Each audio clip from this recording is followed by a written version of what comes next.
Good evening there, Lorain. Hey, how's it going tonight? Hey, Aaron Knapp here. Just getting this podcast started tonight. I know it's been a few minutes since I've done a podcast, but I've been kind of busy. Got a lot of things going, a lot of things starting, a lot of new ventures going on. And we're going to spend the night's podcast kind of talking about that a little bit, going over some of the local news that have happened. It's going to be a little bit more lighter conversation tonight. Um, and, so let's see what it looks like. We'll get this started tonight. And right now, we are here for some personal news. Relax and get ready because tonight I would like to welcome you to Lorain City Unplugged. It's 9:30 and we're here for about an hour of in-depth local news and community stories. I'm Aaron Knapp, your host, and we're going to dive deep into what matters the most in Lorain. This is the time where we unplug from our daily distractions and connect with the heart of our city. I have some exciting personal news to share. I have officially joined the Lorain Daily as a staff writer. This is a significant step in my commitment to bringing you comprehensive coverage of Lorain, and I'm looking forward to expanding my role of informing and engaging our community. And I just want to point out, like, for me, this is huge.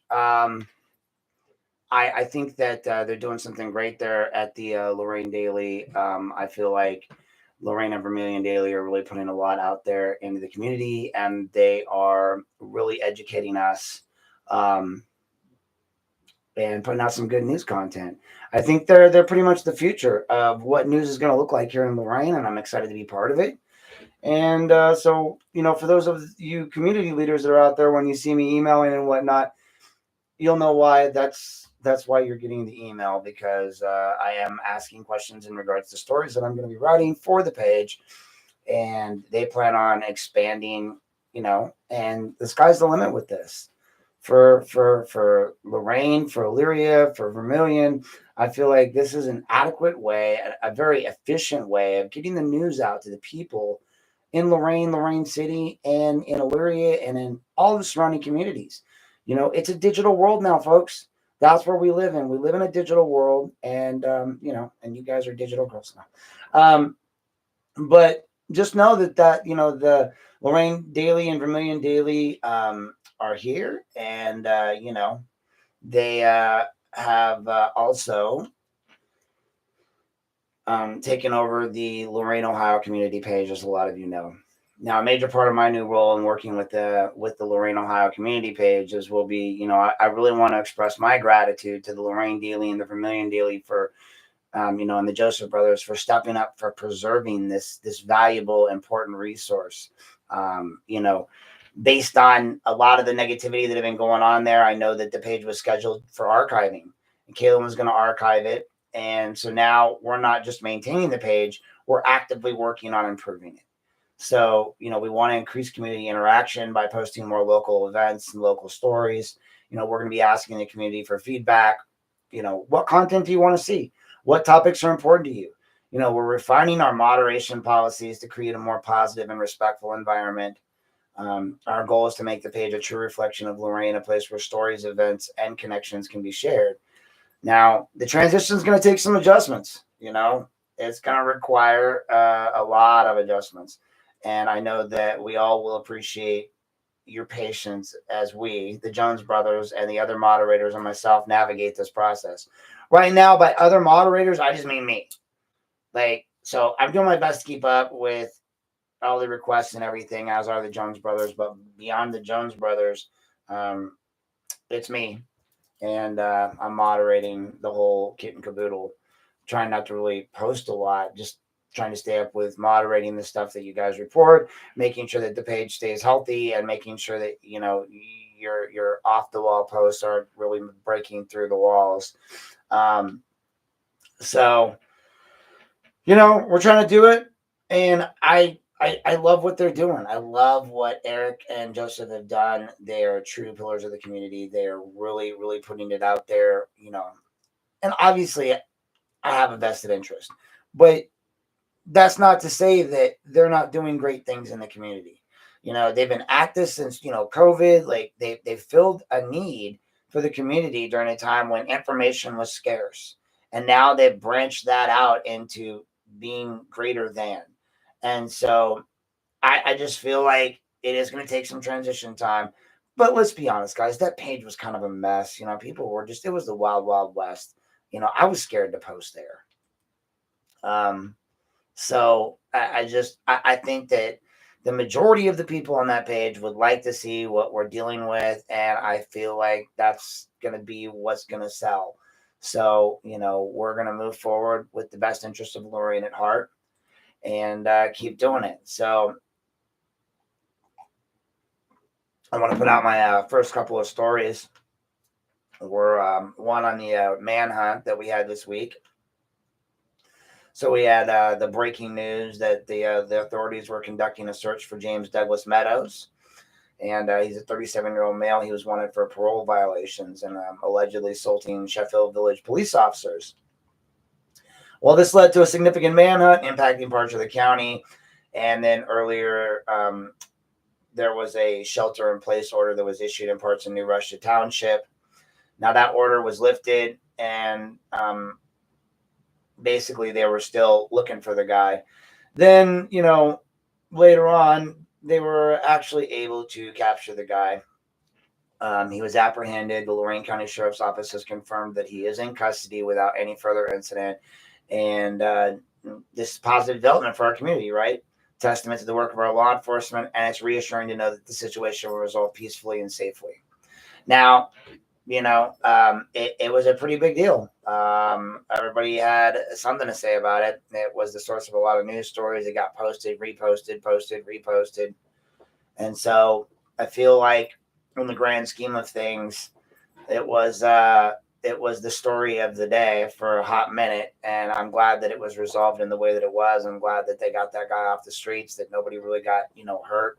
I did catch that there was a short chase, which was interesting.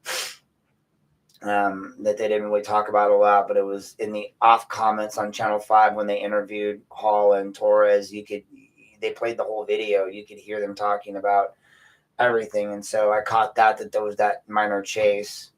Next up, we want to talk about our Bobby Oliver tribute and the community reflection that they had. So, I want to take a moment to remember Bobby Oliver. His passing has deeply affected the community.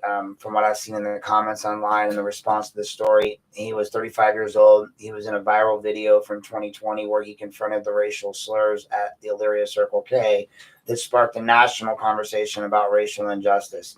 It highlighted the ongoing struggle for equality and the importance of standing up against hate. Bobby was known as Barry Allen, affectionately online as Mr. Teako, or as the Twisted Guy. He died on March 22nd, leaving behind 7 children. The Lorain County coroner, Frank Miller, confirmed his death, and he was still waiting to do some tests to confirm the causes. Some of the online comments that were reflecting on the impact he had on those who knew him. His story reminds us that every individual action can have a profound impact, right? And reflect on the fact that, how can we contribute more to making a more just and inclusive community? Stop. He was also a fan of the Flash, and he found peace in late night walks and listening to music. He was preceded in death by his infant son, Bobby Oliver Jr., last year, and will also be buried alongside his mother and his son in Brookdale Cemetery in Elyria. And they do have a GoFundMe set up for him, and to help him and his family, or to help his family and his 7 kids. On the page, in the Lorain page, most people were pretty respectful. Several people came in and made some comments, some about drug OD, which not confirmed at all. And the rest of them were kind of just like, people saying, oh, why should I care? You said the whole community, blah, blah, blah. I put out a post just as, look, I get it. It's a sentiment. It's a sentiment for the community as a whole. He was a part of our community. He was a part of the Elyria community. And, he was, it happened. So people are mourning him. I mean, he passed away. It's a sad thing, guys. So I also brought up that I wrote a story, or just kind of put it out, that Lorain City Schools is going to be on spring break. So for all you parents out there, we're going to, understand that shifting our focus here to Lorain City Schools in the upcoming spring break. It is going to be from Monday, March 31st, 2025 through April 4th, 2025. And classes will resume on Monday, April 7th, 2025. It's a good time to reflect on, the importance of the education in our community, though. Our teachers and administrators are working, hard to educate our children. I do want to remind the parents of upcoming grading period deadlines and registration information. The third grading period concludes on Friday, March 28th, and grades will be available online after that, after 3 p.m. on Thursday, April 10th. Remember that the Lorain High School supper program will be closed during the school's spring break, and central registration will remain open for families needing to enroll new students. You can also find more information about registration on the school's website, and I encourage parents to stay actively involved in their children's education. I know we've been talking a lot about this on the news stories and whatnot lately in regards to the teachers, the school, the staff, the violence, the emergency clicks, the buttons. This is a week off, guys. So understand these kids are not in school this week, for those adults out there who don't know this and who don't have kids. And so next week they're out of school all week. So that's why you'll see a lot more kids. So guys, be a little bit more careful when you're driving around, understanding that this is spring break. And for the little ones, that means they'll be out there. So that brings us up to our next section, the Intrepid Sailing Corps Spades Tournament and community events. So some positive news around the community is that the Intrepid Sailing Corps is hosting its first annual Spades Tournament. It's a fundraiser, Saturday, April 12th, starting at 3. The event's a great way to support local organization and to have great fun. I love a good game of spades myself. It's a great way to support the local organization. It's a chance to engage in a friendly competition, build community connections. There's going to be free food, cash bar, prizes for winning teams. Register your team by emailing or by calling the number that's listed in the story on Lorain Daily. I'd also like to highlight, that this is put on by the American Legion and it's sponsored. The Veterans Administration put out some information on it as well. So it's for a good cause, and I like to support American Legion Post 30. I'm a member, and, Veterans Row is a great cause. So I feel like that's a good idea. But in the grand scheme of things, I feel like what's going on with the Jones brothers, what they're doing with the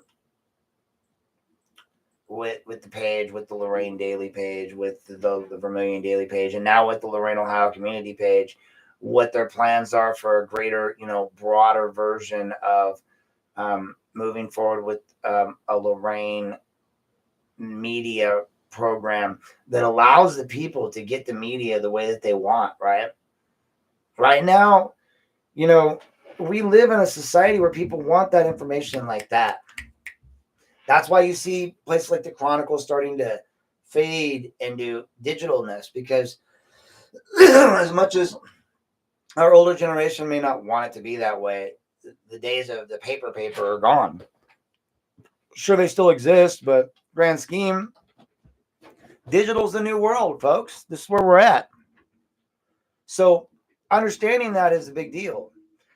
Looking at the proper utilization of resources is a big deal when you look at the way that the Lorain Daily and Vermilion Daily are attacking local stories, where they're putting out local stories to people, where they're trying to educate the populace. It goes right along with, everything I've been trying to do all along. And I've always said all along, like, it's all, for me, it's all smoke and mirrors on a lot of this stuff. Like, I look at it from a standpoint of, yes, am I an acquired taste? Sure, the George Patton persona was, and some of these other people, personas are, however you want to look at it, but I am whoever I need to be in the moment. I think my heater's on or something. For, in the moment for the situation as it deems. So here we are now. I've garnered the position, the attention of the right people. I'm running for office. So yeah, George Patton had to go. He was meant to garner the attention when no one was listening. Now here we are in this phase. Granted, some of my, more aggressive podcasts in regards to certain things have been out there, but this also is a service of social work, providing the news, providing information, providing people with facts, providing people with the knowledge of stuff that they wouldn't already absolutely know, like getting it out there in a format where everyone's at. Obviously, there's 78,000 people on the Lorain page, and that page was going to be archived, folks. That's the thing I want you to realize. Like, it was going to be archived. Kalen was done. I don't blame him, honestly. Like, he's like, he probably got the first good night's sleep he's ever had. Since becoming the admin on that page or a moderator on that page, all I hear on my computer is ding, ding, ding, ding, ding, ding. So I get it. And I'm trying my hardest to keep up with it and do all the other stuff I'm trying to do. I would like to point out that, well, I'm not going to promote my pages, but we do want to try to keep the Lorain, Ohio community page a little bit less about some of the bull crap and even some of the heavier political discussions, be they local or outside the area. Now, while we don't have a problem having these discussions on these pages, there are pages appropriate for that, right? I'm running a couple of them where we talk about Lorain County politics and Lorain City politics. There are others out there. Lorain Ritchie has her page. I believe there's a couple other pages out there where we can all discuss the politics of the day. But we do want to try to keep the theme of the Lorain community page where it's been the Lorain, Ohio page, just to be more of a free-for-all for Lorainites to be there, to communicate, to be amongst each other, to be amongst like minds. But also understand that they're not going to be just taking whatever, right? Like, it's their intellectual property, and they're doing what they're doing in order to provide a service to the city of Lorain, the city of Vermilion, the cities of Luria, the surrounding communities, the county. They love their community, and they're doing what they're doing because it's the right thing to do. I believe in what they're doing, and it's not like I'm, salary. You know what I mean? Like, I'm doing this because I believe in what they're doing, and I think they have a strong basis for why they're doing it. And I respect them both for their integrity and their journalistic integrity. And as I move forward in this role, that's what you're going to get from me too. Just as a social worker, I once was in journalism in high school, and I've been published, photographer, large scale newspaper, but those were the old days. I was actually going to go to school to get my bachelor's degree in journalism at one point. So it's kind of funny that this sort of fell on my lap. I feel like what they say is true. One door closes, one door opens, right? Maybe it's time for me to take a break on the therapy stuff for a little while. While I was happy helping people, it's obvious that certain people within law enforcement, the government, whatnot, don't want me to work in those areas anymore. Like, they want to keep calling my bosses and trying to destroy anything that I have, any chance I have to live here. I want you guys to think about that. Like, to my knowledge, 2 different law enforcement officers have contacted my works to get me fired. That should tell you something about the integrity of the people in this area when it comes to certain law enforcement officers. Like, they're willing to call your job just to get you to be quiet. What does that say about them? Then again, what's that say about what you're saying? Why does it scare them so much? But filling this role as the staff writer for the Lorain Daily gives me a certain level of, ability to make the changes that I want to make, and also gives me the access that I want to have, and allows me to make those changes in a positive light. And in the same aspect, for everyone that would always say, oh, you curse too much, you do this too much, you do that too much. Well, look, this is a different guy. And that other guy existed to get 800 viewers on the Lorain Unplugged page, to get 600 viewers on the Lorain City page. The Lorain County page. Like, I had to be that guy to get everyone to come there. Oh, we want to see what Aaron's going to say or do next, right? Nobody wants to read or listen to the boring, truthful stuff. You know, when I post the dog stories, people are like, yawn, but I post a story about, you know, someone passing, or I post something about, um, you know, a little more sensational, then we get the hits, and that's fine too. Like, that's the way it's supposed to be, right? Not everybody wants to read the non-fluff pieces, but the news is there for the people that want to get it, and that's what I like, and that's what I appreciate, and that's what I want to continue to see, and that's why I'm happy to be a part of it, paid or not, unpaid, I don't care. Like, I believe in what they're doing. I believe in what let me rephrase that. I believe in what we are doing. Like, well, I don't have a monetary gain in it. My name's on it. My reputation's on it. I believe in what they're doing. I believe in what I'm doing. And I believe that while it scares the crap out of me on that Lorain page to be moderating it, it's overwhelming. I mean, overwhelming. I will say that. Like, it's 78,000 people. I was moderating a page of 800, and it was like, wow, okay.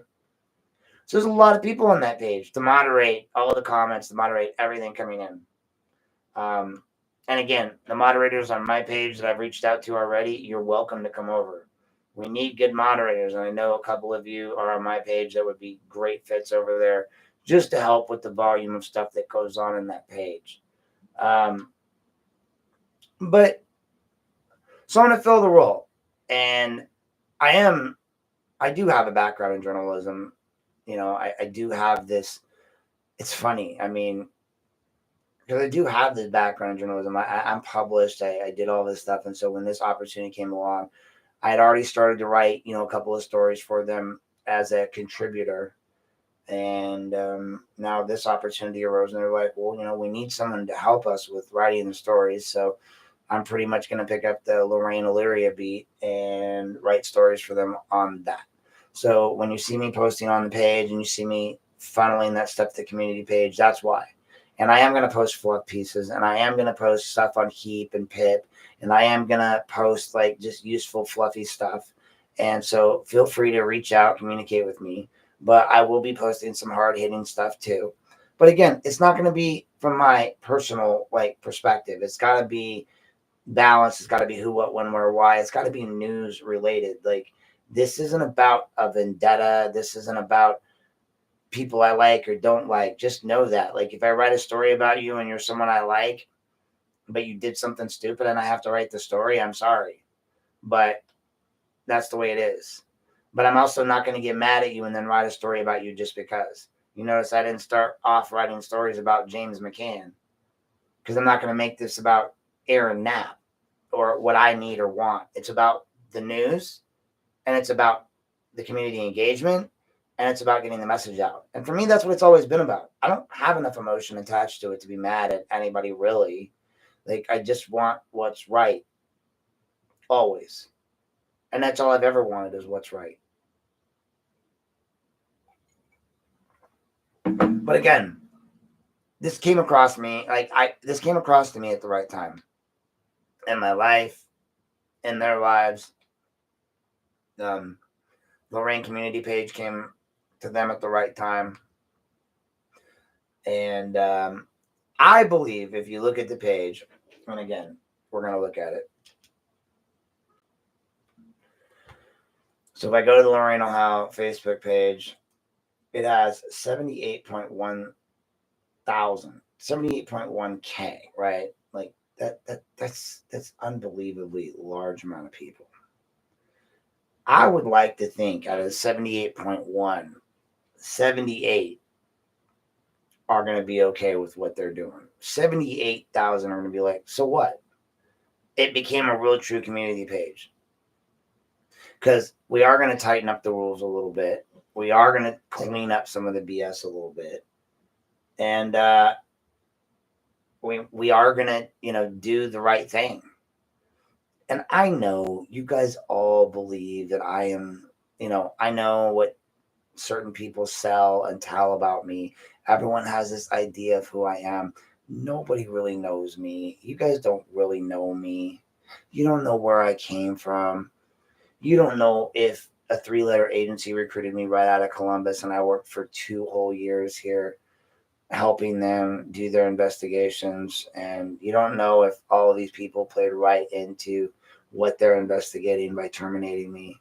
You don't know if I was sent here to do all of this. And now, after 2 years, my obligation and commitment is complete because I owed them maybe. Maybe they helped me out with some school stuff. And they said, hey, we'll pay this. We'll get you your CDCA license and pay this stuff. But we need your help. And we want you to go work down here for a couple of years. Well, what's the easiest way to get out of that? James helped me out with that. I'm just saying. I'm not saying that that's the case. I'm just saying, like, what if it's the case? What if it's the case? What if I was sent here? What if? Right? But you'll never know. And the bigger question would not be, even if I was, why won't you just do the right thing? I mean, the way I look at it is this. The rest of us have to shit bag it through life, right? Like the rest of us have to take the crap that everyone throws at us. That cashier at Target has to do what they do. You know, everywhere I go, I get viewed in a negative light. Like it's just what I've come to realize. I'm outspoken. I say what I mean. I have PTSD, so I come off as crass quite a lot. I get it. A lot of people look at me and they're like, they don't. I'm not their cup of tea. But people also think that they can come at me a certain way. Don't touch me ever, ever, ever. I don't like to be touched ever without permission. Ever, ever. That's a quick way. I'm not going to fight you. If you really want to hit me with a chair or punch me, guess what? I'm going to stand there and I'm going to go, Calgon, take me away. Do what you got to do. Don't care. You people want to yell at me. People want to get in my face. People want to say I'm this, I'm that. I'm disrespectful to this. Look, I'm not disrespectful to women ever. I don't go around calling women names like certain council people do. I'm not disrespectful to people of the LGBTQ community. I don't care. You do you, boo. And I never will be. Like, even as a Republican, I stood up at the Republican meeting and I said, no, I don't care. Like, I support women's rights. I support women's reproductive rights. I support the LGBTQ community, like all of that. Now, look, I'm not going to get into the gender debate because that's still fresh stuff. And, my older profession would have said certain things about it. But quite frankly, I feel a little unshackled now about that, considering that certain people keep calling my work and not wanting me to be a social worker, which is going to really help that case that 3-letter agency that I never did work for is working on.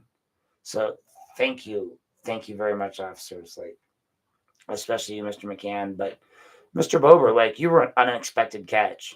I got to say that. Antonio, you were not. You were planned. Because I mean, dude, you worked for Marcy. Did you think that no one was going to notice? Did you really think nobody in the government was going to notice that an aide for Marcy Kaptar and a veteran who was also a police officer was also going to be a council person? You didn't spend a dime, not one dime on your campaign. You just got the job because you were raised heir apparent. And for all that said I took out my opponent, I said I knew in November I was never running against Antonio. Even if he didn't resign, there was no way he could run again. 0, 0, 0, 0, 0. That had already been established when I talked to Jack before the election. or before the end of the year.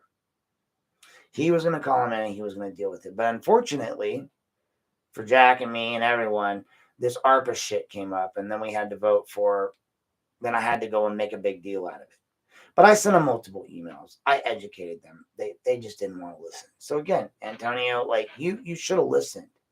I begged you. I begged you from the bottom of my heart to resign. I begged you to not vote. I gave you all the ammunition you needed to back out, but all you could ever say was, I've been assured I'm good. Were you good? Were you good, or was I right? But I mean, I get it, bro. I get it. Maybe you were assured by other people. Maybe you couldn't imagine that I might have your best interest at heart. I will always respect that you stood up for me when no one else did. Always. You had my back when no one else did, bro. You did. When Joelle was yelling at me about standing up, you stood up and you did the right thing. It pained me in my heart. To have to behead you. But grand scheme, bro, you were wrong and you should have known it. And you didn't. And so again, there you go. I'm going to be looking into some other things. I'm hearing whispers that City Hall's talking about doing another lockdown where they require people to have appointments and crap. That should be interesting. I'm working on a few stories. And we all know that one thing I do is I dedicate myself to something. I do it. It is. Well, it was an unexpected catch. A lot of these people are. Here comes my daughter crying. I can't find blankie. Go look on your bed, on the couch. It's underneath the brown blanket. Watch. Find it? Yeah. I love you. Good night. Sleep tight. Hasta la mañana, love.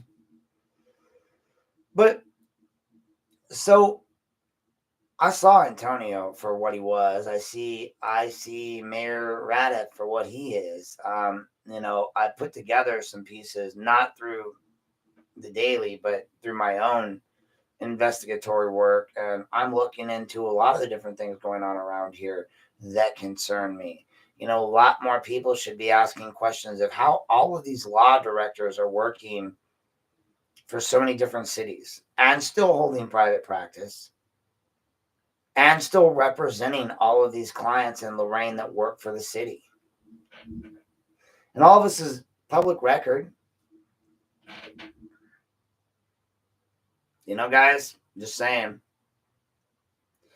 If I can find it, 3-letter agencies can find it.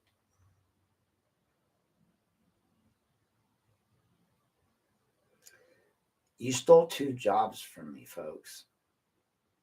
And I know that she who not be named TH will come in and say, well, he did this. What have I done? I mean, again, I challenge all of you. What have I done? What can you present to a court of law, to even a court of public opinion, that I'm a bad guy?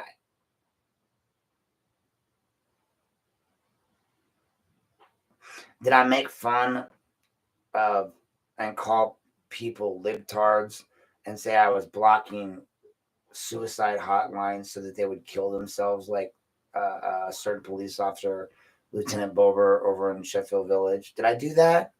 Because I don't think I did. I don't think that was me. I think that was him, right? I think he's the one that made that post. And he voted Democrat. So again, he's calling his own party libtards, which we don't use that last part, the TARD, TARDIS, from Doctor Who. We don't use that word anyway. And so, that's what started that little argument there. I didn't do that, right? He did. So how am I the problem there? With Tia, she who shall not be named, that just got named. What did I do to her? Was it because I attacked her friend McCann? Or was it because I'm friends with Garen, who she doesn't like? Or is it because, I went and did the research, folks. Like, now I'm starting to realize you're right. You're right, Matt Miller, who commented on the page. I'm not from here originally. I am originally from California. I moved from California after having witnessed a very, very, very, very vicious crime committed by a gang there, and I had to move to Idaho. I'll let you do the guess on why I had to move to Idaho. But I was a karaoke DJ for 15 years there. I loved my job. I was cool. I was doing whatever I was doing, right? But I did have my military stuff going on, my PTSD, all that good junk that was still there, which is why I found this role fairly easy to do. And it also led me to working in bars, which allowed me an easy way to numb the pain. And so the PTSD just kept going. The ringing in my ears just kept happening. It wouldn't stop. There was just this, and it's just there. I never knew why. I never knew that explosion scrambled my brains.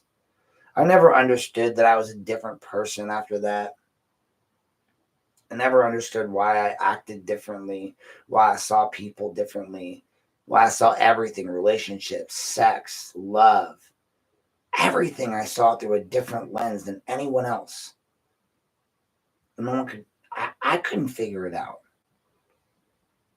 It frustrates me to no end that, one of my exes said it best, one of my most recent ex, the one that I'm still in love with, Jennifer, who arguably was one of the main reasons I ended up coming to Ohio initially.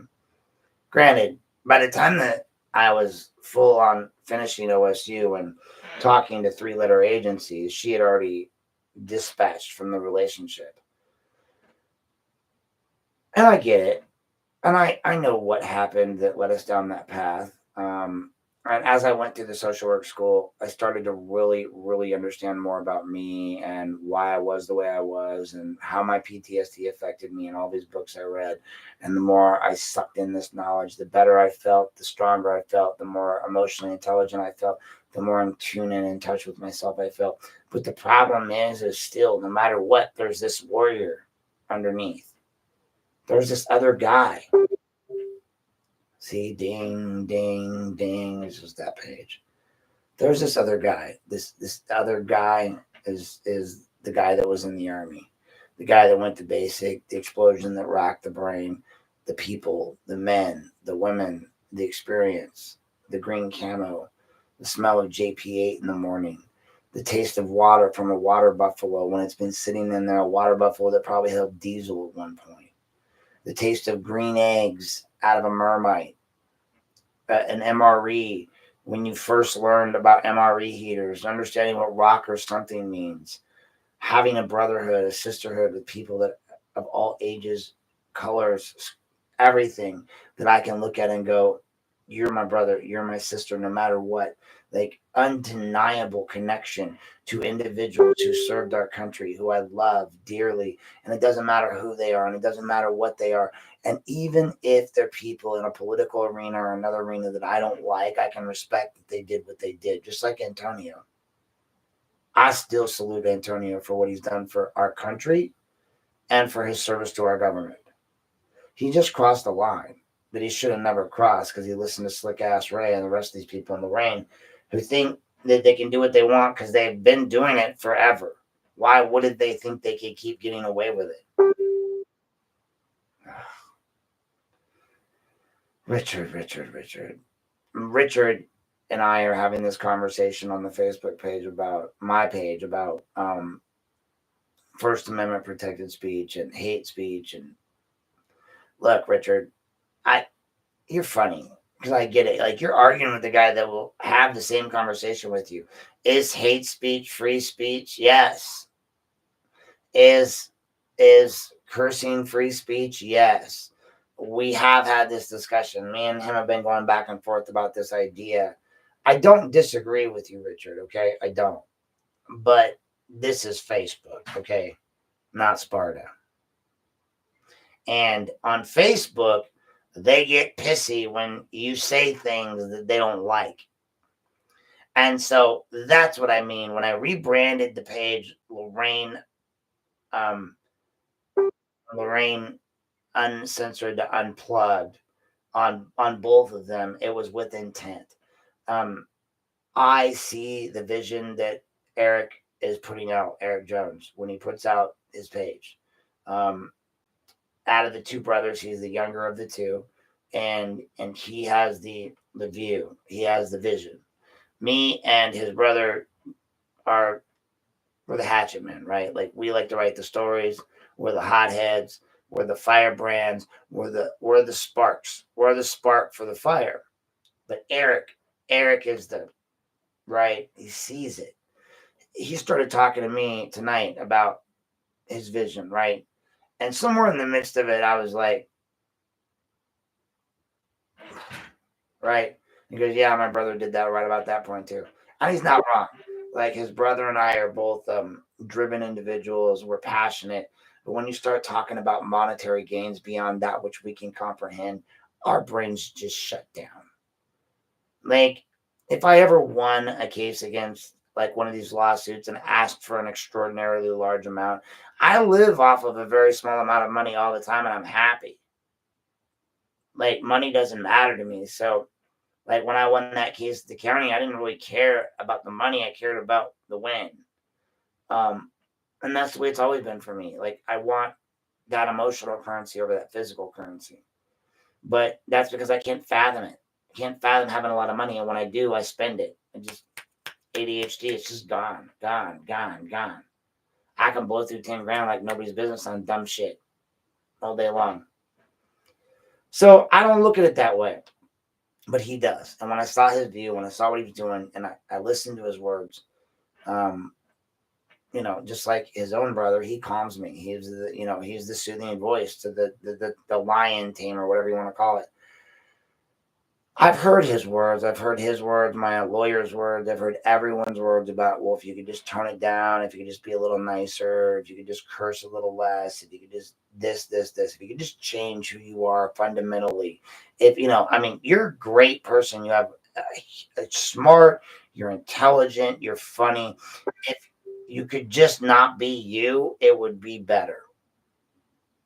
If you could just be anyone but Aaron, that would be best for all of us. I get that.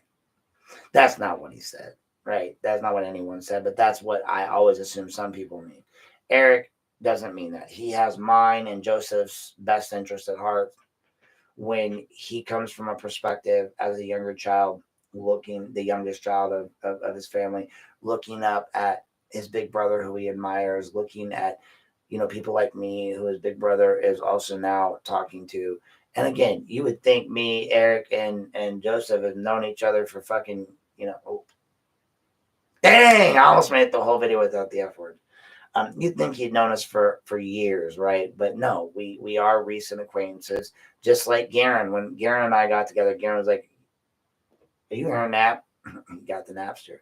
Same thing with these guys. Everyone needs to suss out each other. I needed to suss out these guys to see if they're real. They're real, guys. They're real. It's not some fake ass digital media page. It's not some bullshit. These people love Lorain. They love Vermilion. They love Lorain County. They're asking the hard questions. The brother and I are on the same page about just hammering Lorain County, Lorain City, Lorain, Vermilion, everyone, right? Like me and Joseph, we want to burn you down. We want to find all your secrets. We want to expose you. We want to cut you open and show the world all of your dirty, dirty, dirty, dirty, dark secrets. Eric, on the other hand, is like, look, you can't, they're paying the bills, folks. All right, fine. But I'm still going to post one negative thing, right? That's how we are. And so like, it's not them paying the bills, right? It's about the approach. Eric sees the long-term vision of things. He says, hey, we can't just come at everyone with all the negative stuff all the time. And I've kind of been doing that for a while because as a social worker on a timeline, I'm driven. And I always said to my clients, small achievable goals. Yet I wasn't really setting those in my own life. And I was doing these big grandiose actions, looking at writing these big stories, looking at, trying to force feed my thought process on people, and it wasn't working. But what was working was the song and dance. That I knew would work all along. I knew no matter what my story was, the cha cha cha always works. Like, I walk around my house, my own ADHD, my own anxiety, singing dumbass songs all the time. Like, my favorite one's the Chattanooga Choo Choo. Like, pardon me, boy, is that the Chattanooga Choo Choo coming down the track? Do do do do do do do do do do do.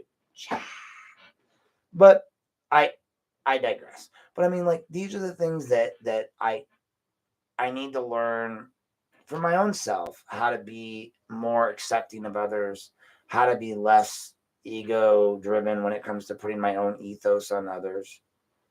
I have these conversations with Garen, who's in here tonight, like, all the time about, look, man, I get it.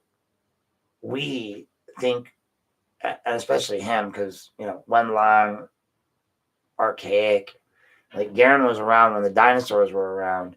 And, and, like, so I get it. He's limited time, right? He's like, hey, I want to get this done. I don't blame him.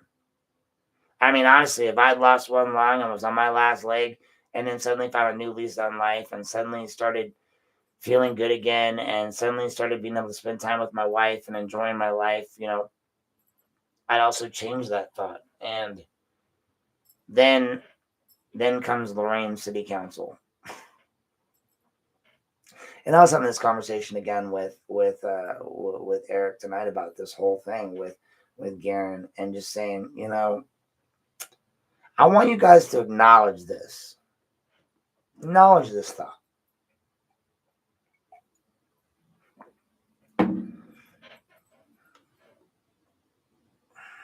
Think about this. So it starts out this way.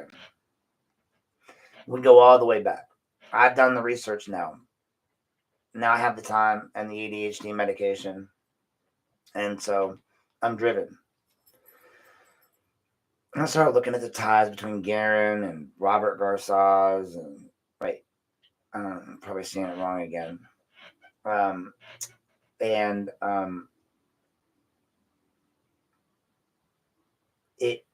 The ties, and I go back and I look at Tia and how she ties in, and Aiden and all of these people and the different times that they've been aligned and not aligned. And then I talk to, maybe a Victoria who's explaining, her side of things to me from their perspective, from the Kempton's perspective, and how they've interacted with everyone.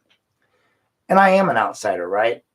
I am the guy that was brought in to investigate everyone by the 3-letter agents. I mean, I did move here for a reason. And so, but I don't know any of you ever. I didn't know any of you. Here's my thoughts. Like, let's have a fun game. Aaron's thoughts and feelings on Lorain, Ohio, Elyria, Ohio, my views, things I've seen since I moved here. So I've lived here 8 years. I moved here for what arguably is the love of my life. Jennifer and I were simpatico, but that's never to be, and never to be again. But I came here for that, but I was also in a rough spot in Idaho. I was struggling with the custody case. They've been going on for a very long time. I was self-represented per se because my lawyer at the time, McCord Larson, had become the county district attorney. And then I hired another attorney, and that lady was a pain in the ass, never showing up to court, basically was in the pocket of the other attorney, never even filed closing arguments in my case. And I'm not one, as you can see, to take no for an answer. I don't like being told no. I want to educate myself. So I became a per se litigant. I kept asking her for the closing arguments. She couldn't provide them. And so I fought, and I fought, and I fought. And I got named a vexatious litigant for a hot minute, which is people that sue the courts over God.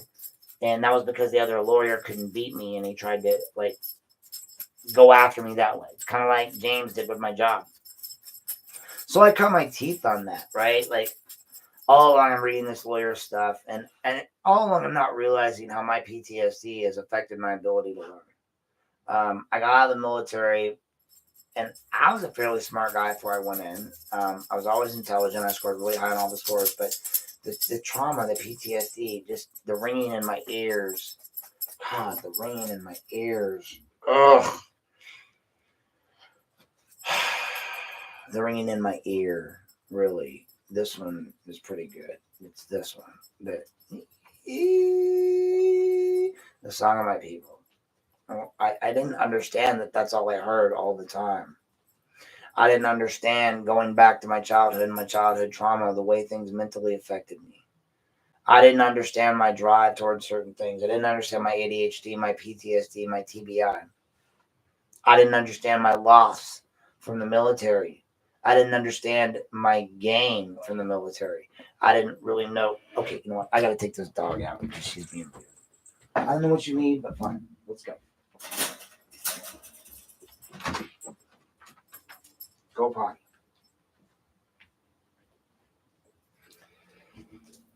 I'll be right back while the dog's going to the bathroom. In the meantime, I'll be playing do-do-do-do-do-do. No, you go to the bathroom now. Go.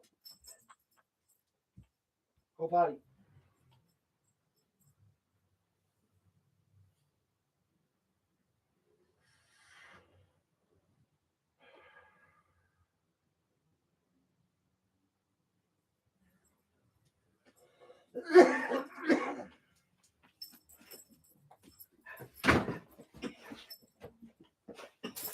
Fine, dude. Just sit down. No, come on. Straight. Chill. So, anyway, where was I?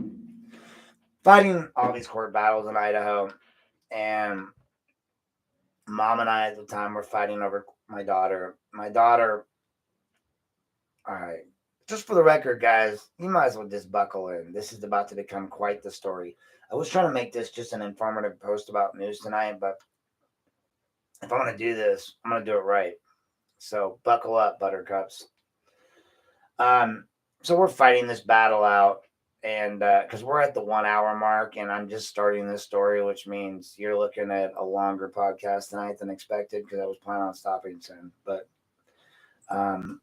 you know, part of the drink in. Let's just tell the story so everyone knows, because it's the story that McCann wanted so desperately to be told, but the outcome wasn't what he thought it was. So I'm fighting this battle in Idaho against an ex who has borderline personality disorder. Who, I mean, look, much to everyone in my life's dismay, I don't hate my ex. Like we don't disrespect people that we let come inside of us, or be inside of us, or that let us be inside of them. If you've been with someone, my argument's always been, what does it say about you if you talk crap about them after you've been with them? Okay, who's the bigger fool, the fool or the fool that loves the fool? You stood by and you let that happen. Why don't you just walk away instead of having a comment on it at all? But she got in with another guy, and it became this long, drawn-out fight. And again, my daughter didn't help it any. I'm pretty sure that between the borderline and the other stuff going on with my kid, knowing what I know now as a therapist, that it was all affected by that. My daughter was playing both of us against each other, which she's done very well for quite a while. And her mom, who already has and still has and admittedly has mental health issues that she's now medicated for, and is over 30. And so at this point, she's, again, time frames. I understand this as a therapist now and as a mental health professional, like why these things played out the way they did, but I didn't know at the time. Now I understand. And now her and I have a decent relationship. My daughter lives with me. My daughter goes to visit her, but I have full custody of the child, and I get child support. Whether that's a good thing or a bad thing, it is what it is, right? Like I'm the parent that's facilitating. One point, the court judge in the court said, Mr. Knapp has been there to parent the minor child when the mother was either unable or unwilling to. Now, they would acknowledge that, but they wouldn't go beyond that, right? Like multiple CPS reports, investigations that took me all the way to the head of CPS. It was insanity. And It was a dark hole, and it was a dark time in my life, fighting for this child because I knew what it meant. Like, I knew what was going on. It wasn't hatred against my ex because I wanted to get away from her. And eventually I moved to Ohio to try to get as far away from her as possible. I realized that she had corrupted all the people in Idaho. I love her to death, but she was good at what she did. And, you know, like my ex Jen used to say, like, she didn't have to be a good mom, a great mom, or even a decent mom. She just had to be a mom. Like, as a woman, you get that advantage. I remember Jen used to tell me, she'd go, look, dude, like, if I want to win in court, I win as a woman. I'm a woman. I can say all these things. I can do all these things, and they're going to believe me every last time. So again, the fact that you have this much evidence on a woman, she goes, that's why I believe you. Because women win always because we are women. And I was like, wow, okay. I mean, she's not wrong though, because I mean, God, I love her and she's beautiful. I still have pictures of her. Like, if she came to my door right now, I was like, Aaron, I made a mistake. Before she even got the word, I love you.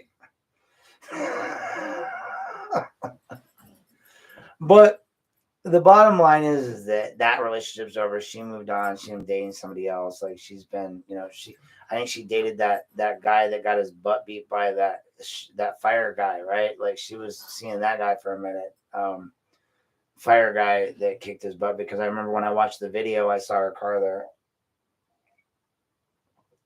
So the guy that owned the 2 German Shepherds. But I digress. She helped me through a lot of stuff when I was working on this custody battle. Eventually, I won custody of the minor child in Utah.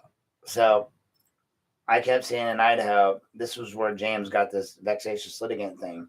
The other lawyer couldn't beat me. He took me to court for vexatious litigant twice. Now, the rule on that is right off the bat, if you look it up, in Idaho at least, and in most states, it's unusual to be a vexatious litigant. It usually applied to lawyers or citizens who are just suit happy. They sue.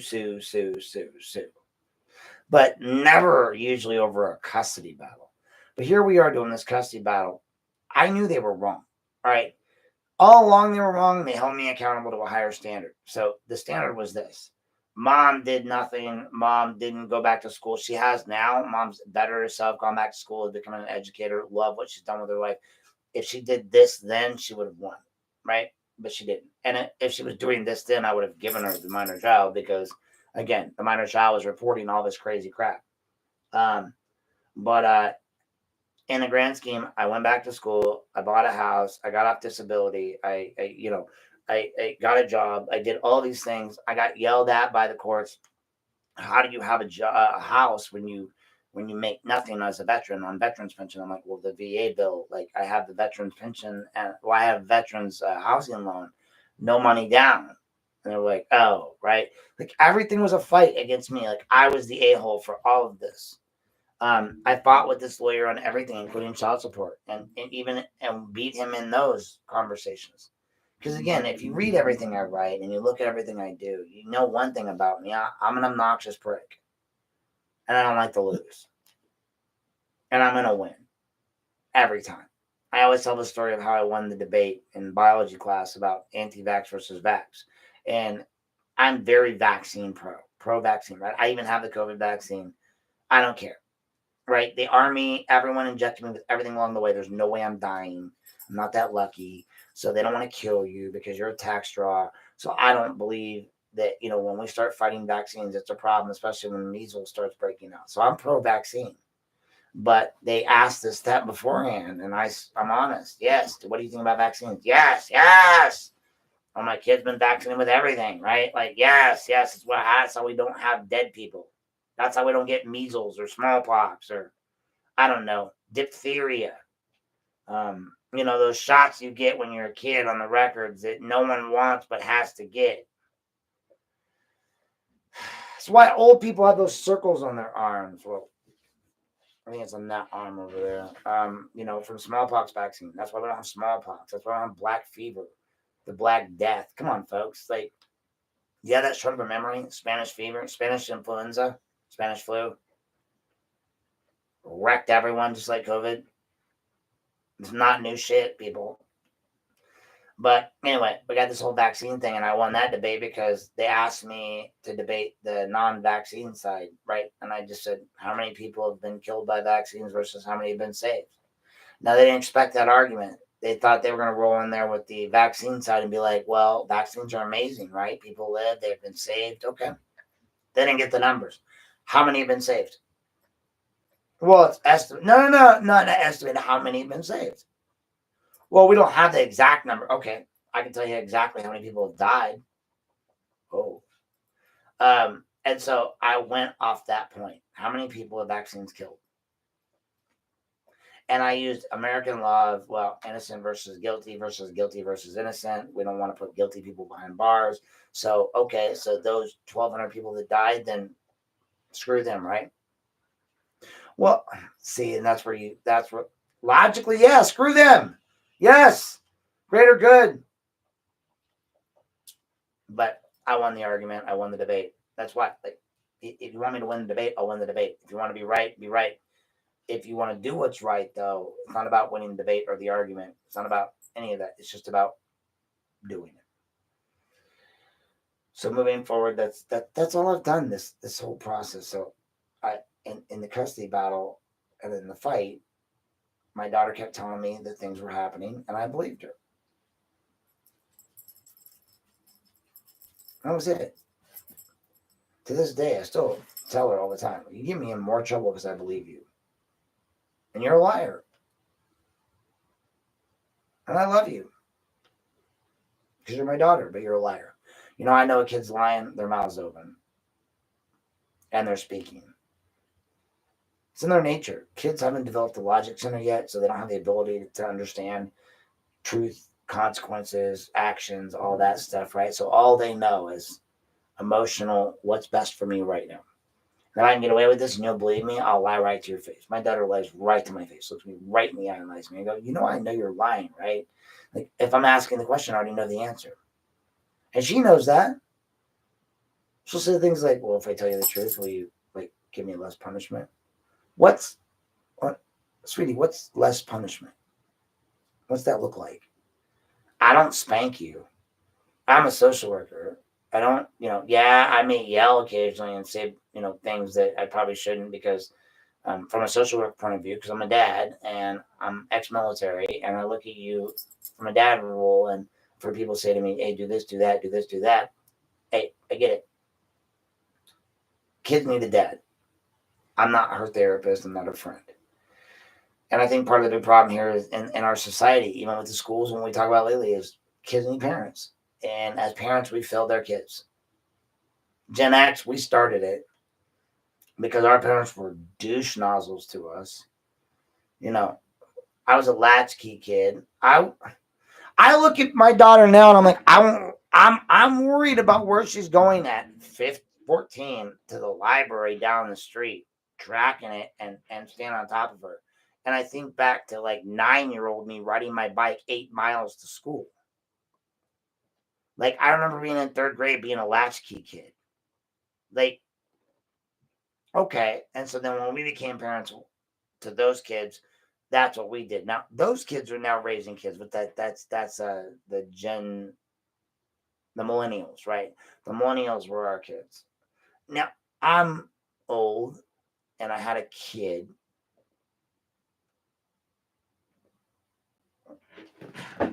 You retracted your message.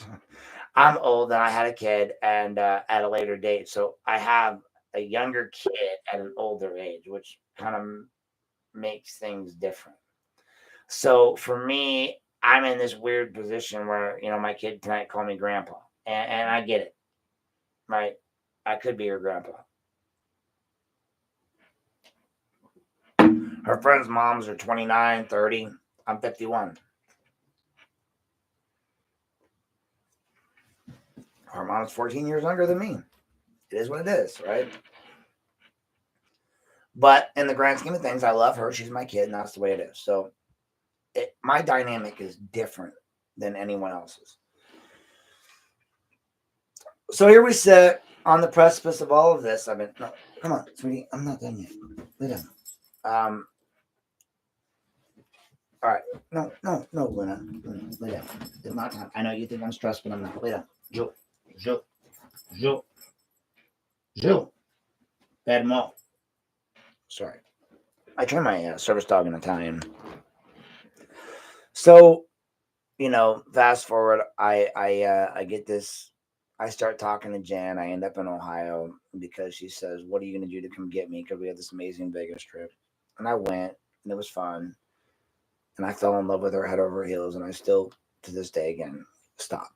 Um, and so great. So I came to Ohio. I went to Ohio State. I got my degree in social work, and it changed me. Like the army guy, the alpha guy, the dude that thought certain ways changed his thought process. Like I understood race relations better than I ever did. I understood why, certain groups of people feel disrespected or disassociated. I came to an understanding of, when people say, well, white privilege doesn't exist, or it's like some sort of a anti-racial thing. I always go, look, guys, I know you don't think it does, and I know you think that because you're not that you're free from it, but if you're white, you were born with some pretty cool skin. That's all I'm going to say. Like, if you could choose, would you choose to be any other color if you're white? If you could put yourself in a black man's shoes just for a day or for a week or for a minute, if you could go back to the deep south during, slavery and be in those shoes, if you could understand that, then you could truly understand where these people are coming from. What I always tell people is like, if you want to know why we have health disparities and all these other problems, go look up Henrietta Lacks, Lacks, Henrietta Lacks. She was an African American woman back in the day who had her bodily portions stolen. What the heck? Hold on. What's going on here? Why are you retracting all your messages, Garen? Weirdo. Henrietta Lacks gets her DNA, her replicating tumor stolen. And they start using this tumor to create. I mean, the doctors go, wow, this thing recreates itself. It's unusual. So they save this material and they keep using it for decades, right? Decades and decades. They make cure and discovery after discovery from Henrietta's DNA, which they took illegally. They went inside of her and they took a part of her and they kept it. And for those that would say, well, greater good, okay. Greater good, what? All these discoveries and cures that were made off Henrietta Lacks's DNA and body and her replicating tumor, and then finally, 50 years later, 60 years later, you decide to credit the family and give them the rights to their mother's or their great grandmother's body back or discoveries back, but you don't pay them any of the revenue, the royalties, or any of that for that. You just kind of, and then you wonder why African Americans don't want to go to hospitals. You look at how you redline them. You look at how, post Jim Crow and all of these things defined everything. How even in the 80s, you still had racial tensions where people in the KKK and white supremacy still was strong and still technically is. And I understand the argument, like white this, white that, like, oh, well, you're doing this to us, you're doing this, that's what, yeah, but okay. So what?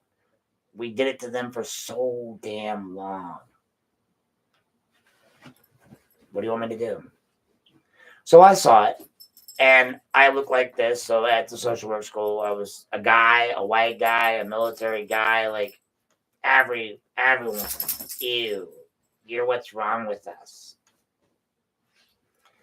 But they gave me a mission, and as a white man who looks like this, and you give me this mission, of course I'm going to take that mission. Who was once a warrior, and you give a warrior a new mission centric. I'm going to achieve that goal. So if you read a social work ethical code, then the goal is to end every problem in the world, right? And so in my mind, that's the mission. So when people say, when are you going to be happy? Never, ever, ever, ever, ever, ever, ever, ever, ever, ever. I'll be dead when I'm happy or unemployed, and not unemployed in this sense. Like you took my job. I could care less. I have a veteran's pension. You stole people's therapy, Aaron Bober. Like you stole 12 or 13 people who were seeing me for a variety of reasons, and you stole 5 year subjects keep speaking. Oh, I get it. You stole their right to have therapy, all because you wanted to be mad at me for calling you out for writing something that arguably a lieutenant in the police department shouldn't have written. Give me 1 second. Da-da-da-da-da-da-da.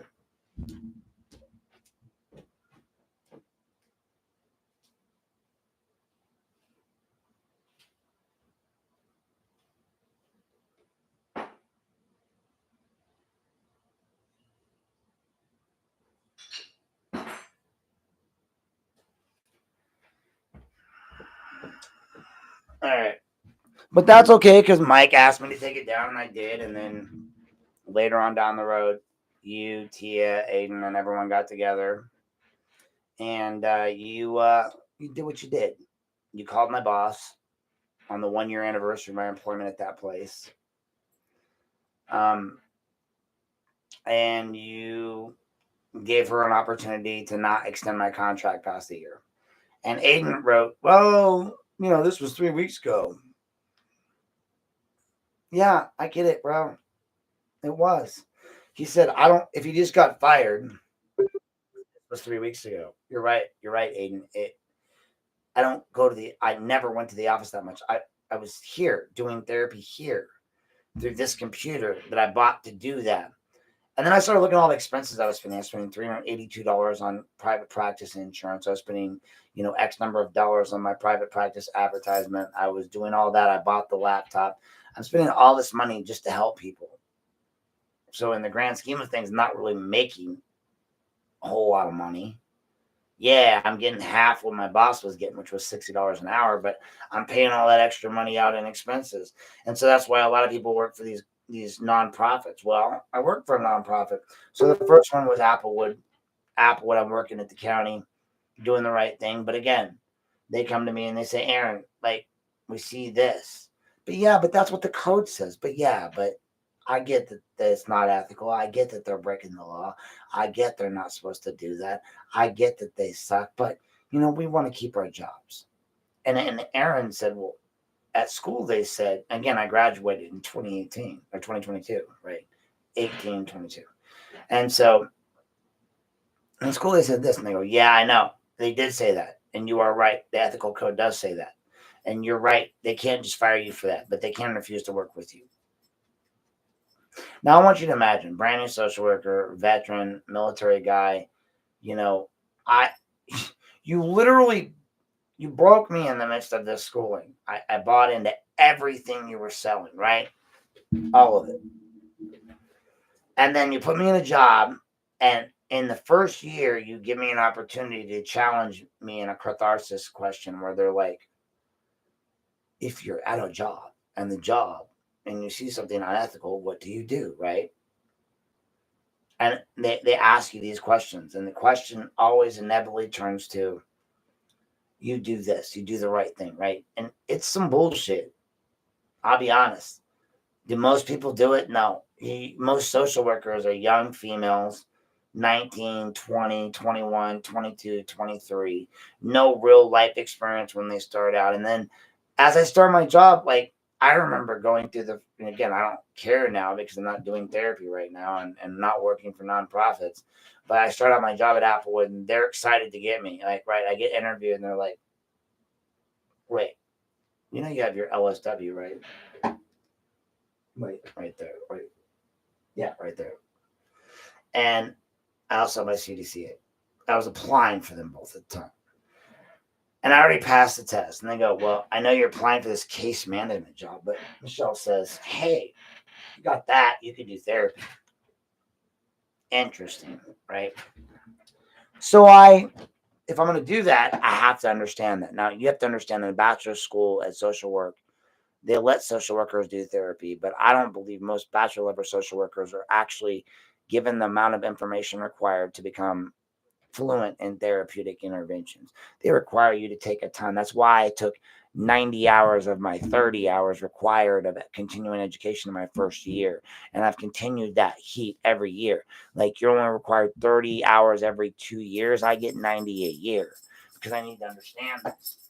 So this book, they didn't really go over a lot in school at OSU. I did. I read it because I'm not going to be a jackass. If you give me a job to do, I'm going to do it. I'm not going to care what you feel about it. I'm going to do what you tell me to do, right? If this is the rules, this is the rules, right? So most of what I worked with, I would just go through and I would read, I would highlight. I love this book, DSM-5, right? I can't, when people say, oh, you're crazy. Well, crazy is not a diagnosis. Well, how do you know? Well, there are 5 versions of it. And in version 2 or 3, I found out that homosexuality was a mental health issue. Right now, transgenderism still is gender dysphoria. But as with all things, we're learning. We're educating ourselves as we go forward. But they convinced me that this was the way to go, right? So I go into this first job. And now, prior to this, I'm a law enforcement guy. I want to be a cop. Going to school to be a cop. All my classes in junior college are geared towards criminal justice, mafia classes, organized crime, everything criminal justice. Then I get hurt again and can't do that, right? Broke my leg in 3 places after I'd already had all this other shit going on. So that ended any chance I had of being a cop. Like, I was already in the list to be a correctional officer, and I couldn't push a cop car, which is what they used to require back in the day, with a broken leg. So that ended that idea.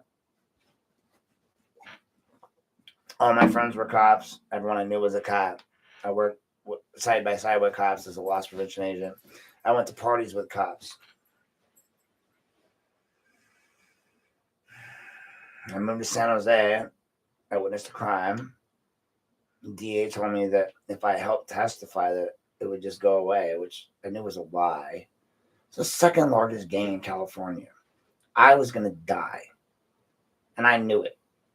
And his dumbass new DA tried to convince me of that.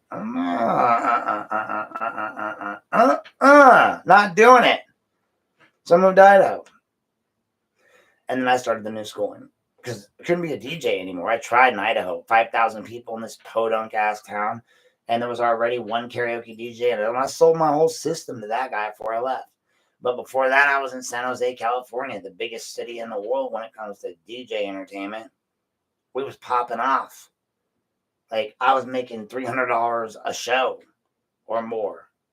I was rolling in a lot of shows. I had multiple systems to the point where my dad could show a picture of me at Target and someone would be like, that's my karaoke guy. It got obscene. I'd go on dates, go downtown, and wouldn't pay to walk in any bar. And she'd be like, who? Right? Well, it wasn't that I was special. Like, I was just their DJ, or I had worked for them. So they all knew me. So again, it's all a crowd of people. You're not special. You just happen to know everybody. Whether they liked you or not, they let you in. So again, I had this whole reputation going. Then I moved to Idaho, and that changed. So my persona changed. I had a kid. I went back to school. I finally started achieving what my mom always knew I could achieve. I started going back to college. And then I realized I had a knack. I'm sitting at home doing my AA degree, and I'm doing biology online. I'm going to the water processing plant. So when I talk to you guys about this stuff online, and I look like I'm an obnoxious know-it-all, I am. Because I'm single, especially now, and because if I had a girlfriend, you guys know she'd shut that shit down. If Jen were still here, she would have shut this shit down, unless she wanted to be a councilman's wife. Like, that's the way that works. But I'm not. So here we are. So I just keep driving towards these never-ending evolutions of Aaron. And I'm going through all these processes, and I wanted to be a social worker. I get the job. I go into my first job. Bingo, bango. I see all this stuff going on. I'm working for the juvenile court. James McCann posts this stuff online. I've been making some complaints about the police department, but these complaints were in relation to my daughter and interactions I had with them, not relation to my job. Then I see this West 27th incident, and I see everything going on, and I get caught up in the social justice moment and say, hey, this isn't right. Like, we don't do this. And I've expressed myself numerous times on why that happened. I don't necessarily think, look, my biggest issue was the Lorain police have a policy manual that says you can't use profanity. I want to change that when I become city council right off the bat, because that's a liability. But that being said, since you have it, the first thing that officer did was cuss at that lady. Now, she has the right to cuss at you. That's constitutionally protected speech. I believe that the officer should have a right to cuss back, but he doesn't because his policy says he can't. Now, you guys can argue, well, heat of the moment, whatever, it doesn't matter. Policy or otherwise, like, that's what has to happen. And so, that's where we end up in all these discussions when it comes to this stuff. But the bottom line is that I'm gonna end up drifting, and I'm already losing the majority of my viewers. But I just want to say that when it comes down to it, I believe that I've been driven towards this point. I dealt with all of this stuff with McCann. I dealt with all of this stuff with everyone along the way, and it's hardened me to be in who I am. And so now this is the next natural evolution of who I was, who I am, who I'm going to become. It's still going to be the Lorain. I'm oriented on Lorain now. Like, if nothing else, McCann made that happen. If nothing else, the people ignoring me have made that happen. The people just trying to destroy me have made that happen. And other people who have the vision, who see the vision, who understand what I can bring, like the Jones brothers, like other people in the community, like Aaron Petty, like, any one of these individuals that's out there advocating, Catherine Kennedy, Jackie Conrad, Kyrese Brooks, John Moreau. We all have different messages, but we're all selling the same thing. We're all selling you your freedom back. You can keep playing these games with these people, and they're going to keep taking from you. You know what I mean? Like, I always grab them for the glasses. That's what they're going to keep doing. So, they did all this stuff with me. They went after me. I won my custody case. I have full custody of my kid. Bottom line on that was, once I got full custody, I don't dislike her mom. I want her to see her mom. I understand the way that works. One of the things I said during that time was I would become a custodial evaluator, and I would become a social worker and a guardian ad litem. That's what I told my ex. And my ex wrote me one of those Mark Wahlberg letters that you'll never become any of those. So I went and became a social worker, and then I got my GAL, and then now recently I got I'm now certified to be a custodial evaluator. I'm like, look, regardless of my reasons, I'm able to do all those things. Part of that whole problem was James started out with, well, Aaron can't say this. And they would have been right if it wasn't for the guardian ad litem. I'm like, I can't say I'm an officer of the court. Well, they wouldn't have been right. They would have had a better argument, because even I've said it 1,000 times, officer of the court, anyone that knows the rules. But let's just say, okay, you know the rules, you don't know the rules, whatever, who cares? I'm still an officer of the court. But then I got that guardian ad litem status, which is still floating around there somewhere. And then I was an officer of the court. Their own website said it. And that kind of messed them up. They're so used to just giving a knee-jerk answer that they got cocky and comfortable.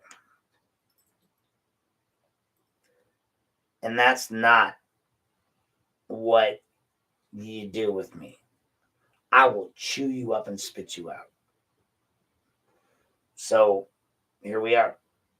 I've seen people in different areas change, become different people. You look at someone like Gene Morales, who's seen things. You look at Aaron Petty, who's seen things. You even look at a T.A. Hilton, who's seen things. Like, you see the way these people change based on their experiences, how they've been treated by others. You also have to look deeper than that, though. You have to look at why someone like Tia continually goes after geriatric individuals, seeking a father figure, seeking somebody that's going to come out and be like, hey, like, why are you with all these older people? Why are you so angry? Why do you make up lies about people and say that they come into your house? Why did you say that about me? Why did you automatically assume I sent someone to wherever it is you live in, some trailer you live in? Why is it that you assume I care enough about you to do that? Why do you think I have the energy and the time to do that?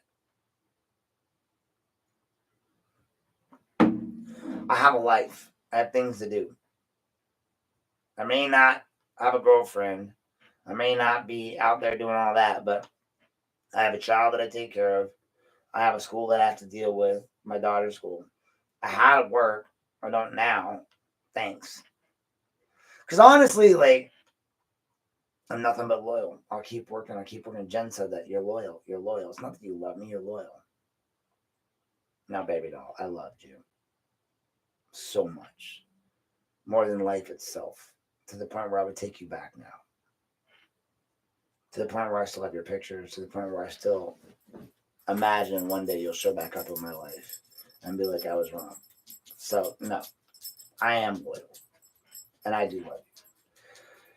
All that being said, I am loyal. I would have been loyal to that job forever. And I'm now looking at the time frames of it. And so, again, when Aiden, so again, going back, because I digress, we talk about what Aiden did in the Bover situation. Like, he came back and said, oh, first he said, I wonder how his employer would feel about, his political leanings and the way he says things and, his online persona. And he said, because he's an independent contractor. So he looked me up. He made the statement online. I have a picture of it. Then, suddenly, he's posting online that it was Aaron Bober that got me terminated. He says, Aaron Bober used his real name, stated up front, yada, yada, yada, yada, right? Then I go and call him out on that. And he says, well, that was 3 weeks ago, and I got it third hand. Okay, Aiden, who'd you get it from? Who is the person that told you that? That's what I would ask you.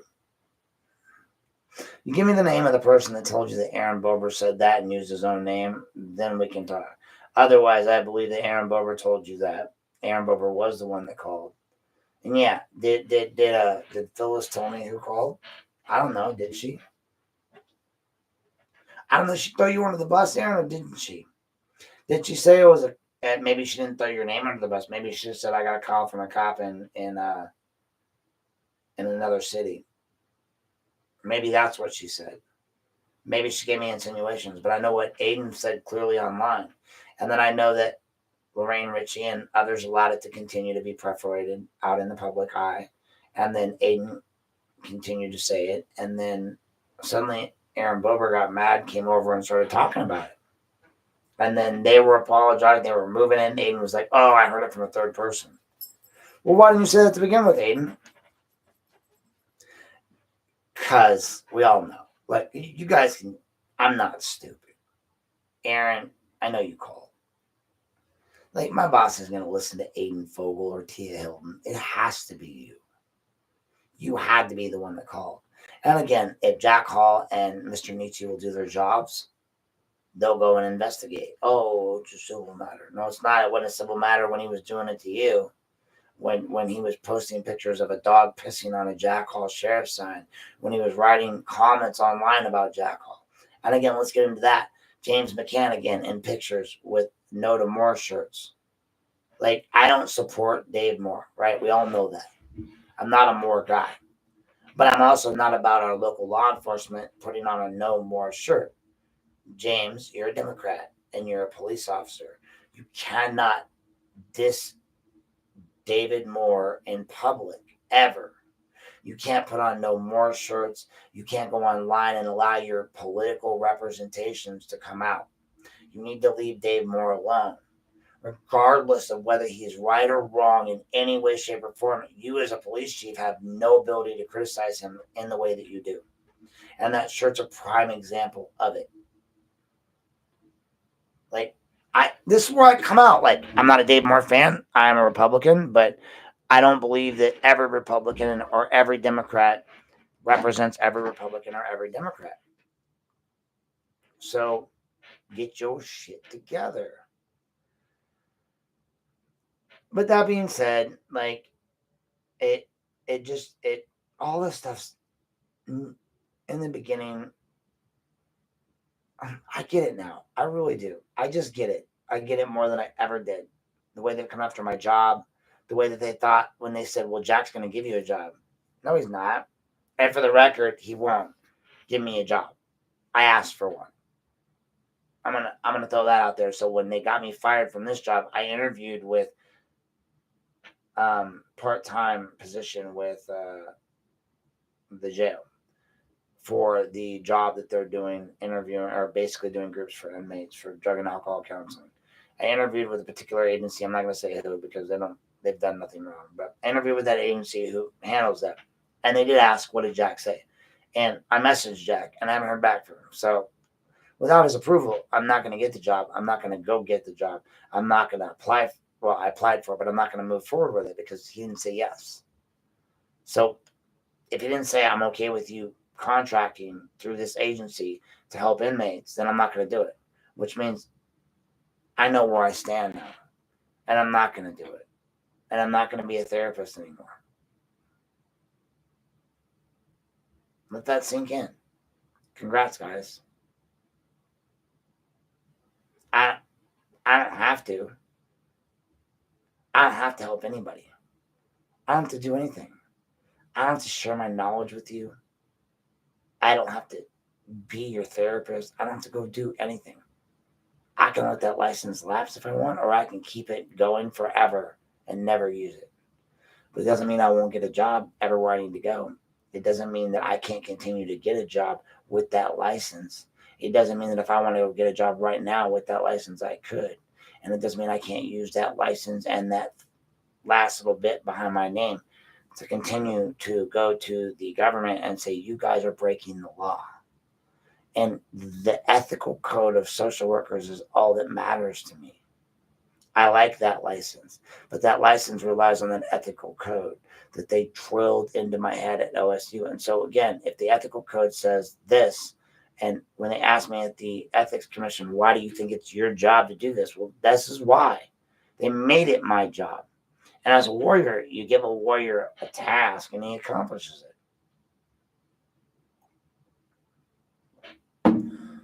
Again, go back to Garen. Why did they bring all of his evidence to me? I talk about that. Why did James McCann have Lieutenant Morris, Captain Morris, whatever at the time, hand deliver every last statement made by City Council to my house? I had made a request asking for certain records. Mind you, I make a lot of requests for records. Not as many as some, but put these up. Oh, look, Matt Miller commenting 1 minute ago in Lorain, Ohio, 11 something. Great. I'll deal with you in a bit, Matt.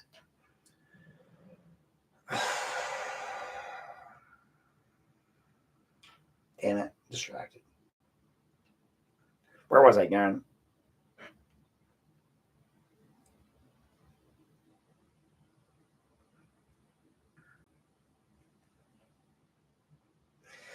I move forward with this as I can't keep saying it enough. Why do you think I'm here? Where did this come from? Where do I get my information from? Do you think that I get all my knowledge from me, some guy that doesn't know anything about Lorain, or is it everyone in my inbox? Is it people in the Lorain police, people in the Lorain City Schools, people in the Lorain government? People are tired, folks. They're tired of this bullshit. And they want an end to it. And there's multiple ends. And I'm happy being a part of all of them. So that the people of Lorain are suddenly free again. So that my daughter has a better place to live when we're done. But the grand scheme of things, I went through all this court stuff, educated myself, then went to school to become a social worker, got my degrees, got my certifications, became a CAN certified assessor, for the child assessment and needs thing for the governor's state of Ohio. I did everything I was supposed to do. And then when that moment came up that said, Aaron, you're supposed to do this, I did it. And you know what they did? They crapped on me and they fired me. Applewood did defend me the way Mercy did, right? Applewood threw me under the bus. They wanted me to sign a non-disclosure agreement after I won my unemployment hearing after I won the licensing question. So then they're like, we'll pay you a month's salary if you sign an NDA. That's what Applewood said.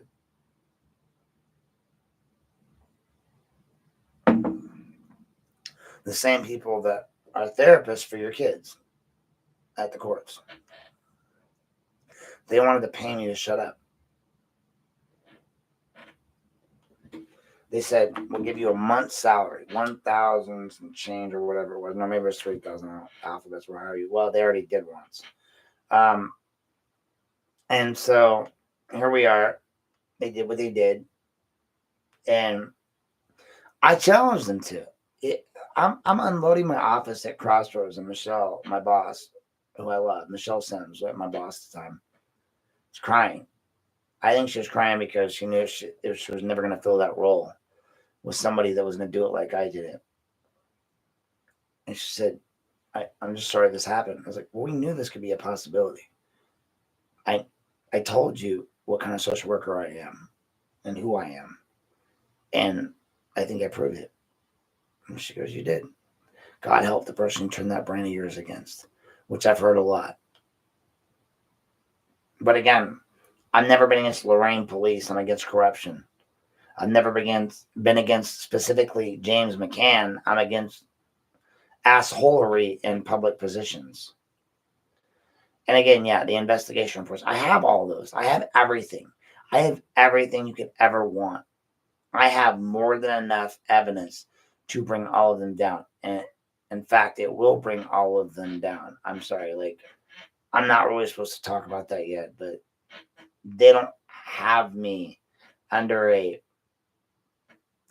You know what? The funny thing is, when I quit doing that for them, they didn't have me sign an NDA. I don't think they care, because I don't think anyone will believe me anyway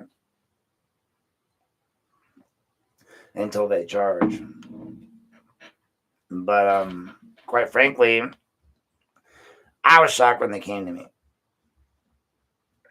My girlfriend lived in Avon Lake, not in Lorain. But I moved to Lorain because they asked me to. I mean, shit. You're bad. Get out of the bag. So I came down here and I did what I did, and now here we are. So all I know is that y'all messed up bad, and the best thing you can do at this point is go to any public official, like any lawyer or whoever you got, and start confessing your sins before they come. Like, I know everyone believes that what James has on them will be the death of them. It's not what James has on you that will be the death of you. It's what you've done that will be the death of you. James only has it because you did it. James's problem will come in a different format. The fact that he's using everyone's weaknesses against them as a police chief will be problematic for him in the long run with that unnamed 3-letter agency. I believe. Maybe I'm wrong. I'm not part of that agency. What about Morris? Oh, yeah. Oh, that's where I was. Yeah.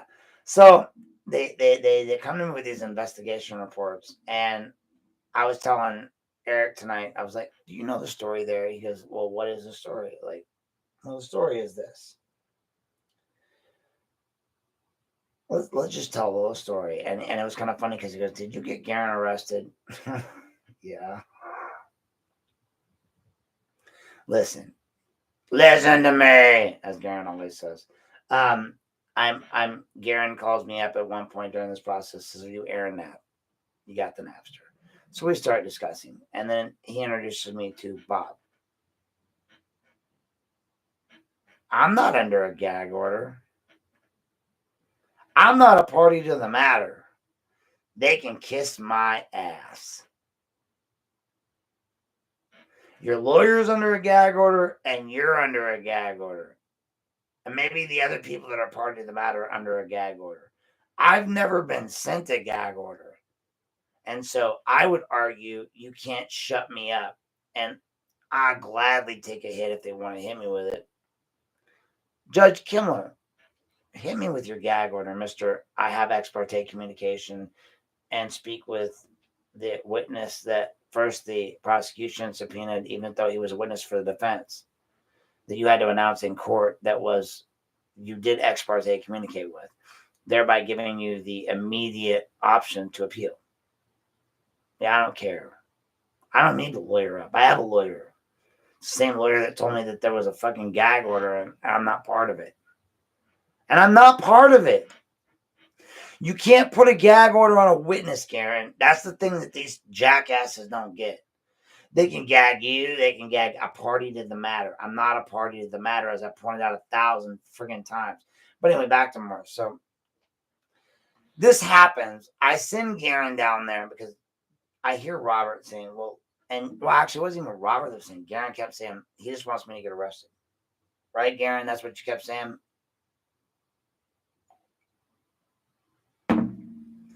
Like, he said it would be easier if I was arrested. And I heard that. And I said, all right, let's get Garen arrested. I didn't know how bad the city council wanted him, but they did. And again, I can't make people do anything, but I can make calculated assumptions on what people are doing. So I assume what they would do. And so Garen and I had been working at the time on Lorain County politics, city politics, actually. We were talking about Mayor Bradley and what he said, and Joangelina, and something about up your nose. And I'm not going to get into that because, fuck it. I said, Garen, I need to know what they said. It's not in the text. I remember Bob said, I need Garen to get arrested. All right. Garen keeps going there. I couldn't guarantee what was going to happen, but you put matches to the fire. Sure, Garen. You're now my press entity. Go there and ask these questions. And he did. And they arrested him for it. They didn't do it right away, but they did it after the fact. They came back and they went, we've been waiting for this moment. Let's use it. But they didn't account for me again at all. And they didn't account for the fact that, we'll just tell this story now. So the letter, the email from James McCann, right? So here's what happens. It goes down, and Demakia goes to wherever he goes, maybe the bar, I don't know. He's talking, he's emailing, Mary's emailing. They're all emailing about Garen, right? They're all saying like, hey. And Garen did all this stuff. And then they sent it to James McCann. Now, McCann responds. He says, hey, I won't read it because you can go look it up. And at some point, I'm going to do a story on it. But for now, I'll just say, he says, look, here's my thought. Go to any town, USA, any police force. You start going around enforcing these kind of rules. It becomes problematic. And not on you, but on us, the police. I suggest you don't do this. All right, cool. Then you get Joel, and he says, hey, I'm glad that Brianna didn't listen to our law department, her legal advisor and counsel, chose to move forward with his charges. Then that email that James McCann sent to everyone in city council got leaked. Who got it?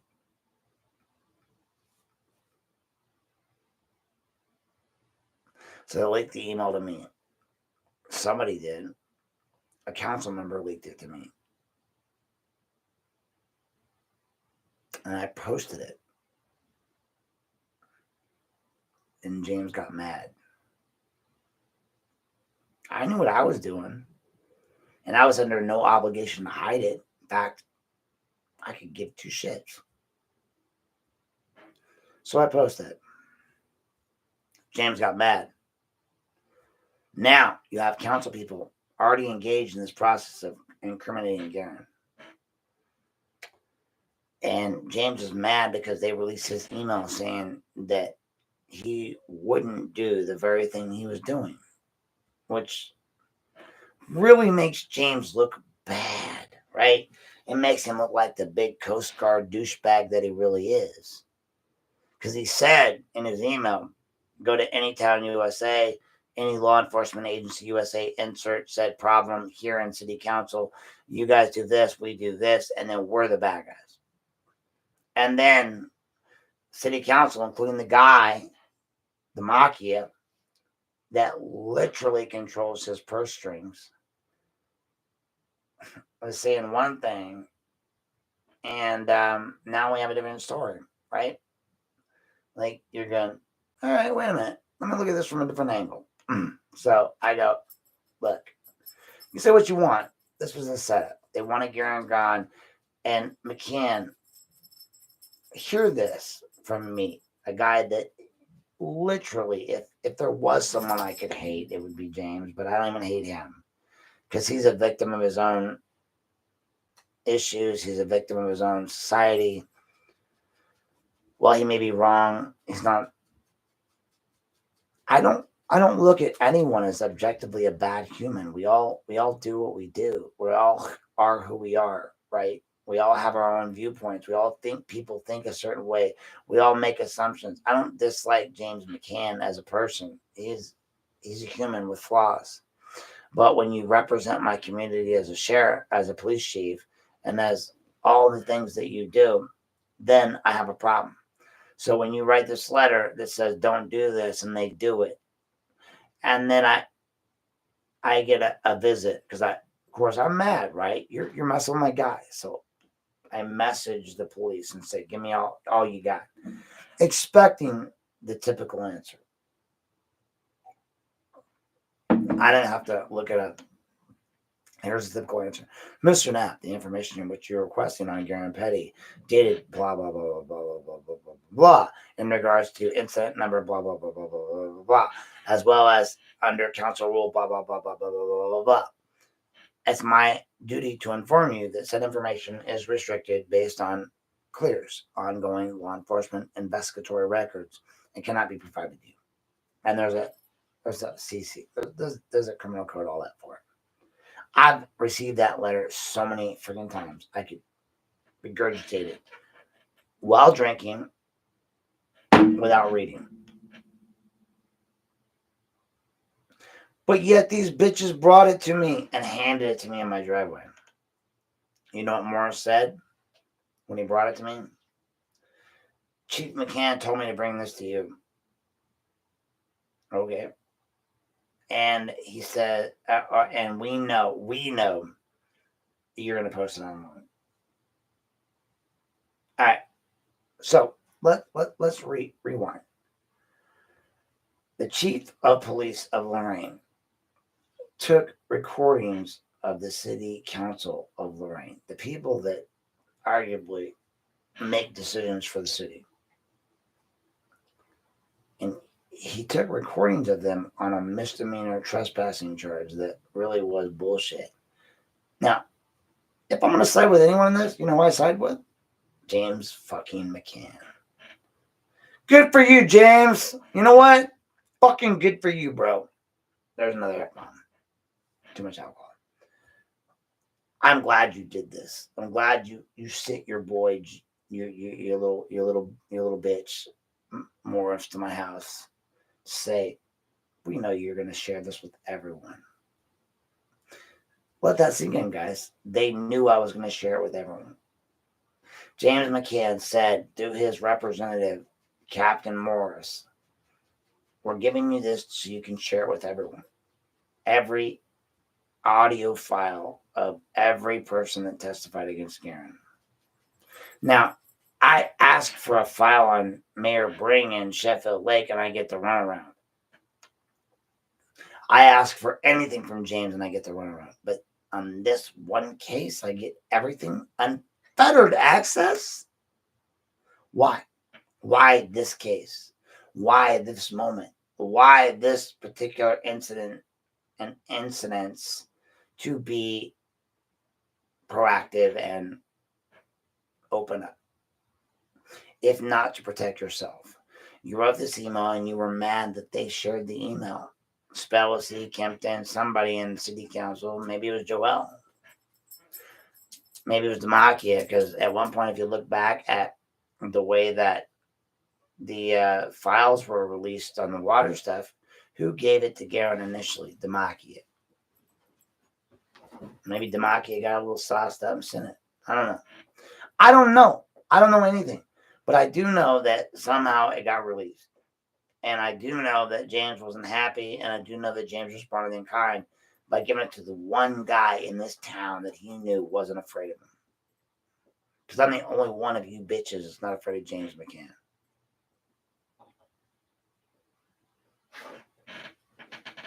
Prove me wrong. Show me how you're not afraid of James, the chief of police of Lorain, Coast Guard extraordinaire, Gulf of America patroller. I read his personnel file, 1.66 GPA. I've been harassed by his kids and his sister, and he's friends with Tia. And he wears political shirts that, as a police officer and a police chief, he shouldn't wear. That tells me everything I need to know about Humpty Dumpty. I could wake up out of a drunken stupor and give you 8 reasons why he's an asshole. And yeah, maybe Victoria was right when she said, when we were interviewing under my reporter status, because again, that's what I was in that moment. But we drifted off topic, and we just let's go down to, like, he took your job. Like, you're not going to be happy until you've done the same to him. Maybe. I don't want his job as Lorain police chief. If he wants to continue being chief, then all he has to do is admit he was wrong, admit his fault, shake my hand in front of God and everyone on a video camera, and drive on. That's it.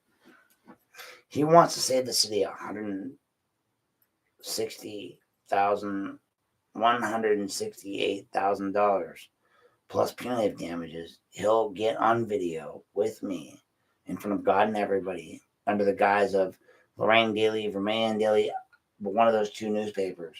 You're going to do it Lorain Daily. You're going to do a video for Lorain Daily with Aaron Knapp shaking my hand, saying, I'm sorry, Aaron, we were wrong. That's it.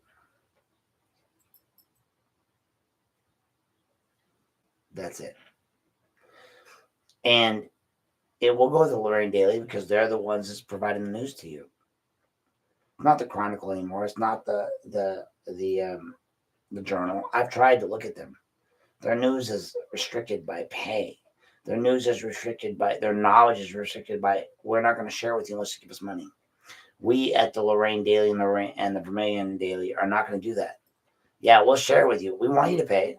We want you to add money to our coffers. We want you to advertise. But we understand the value of having a propriety that is followed by educated citizens.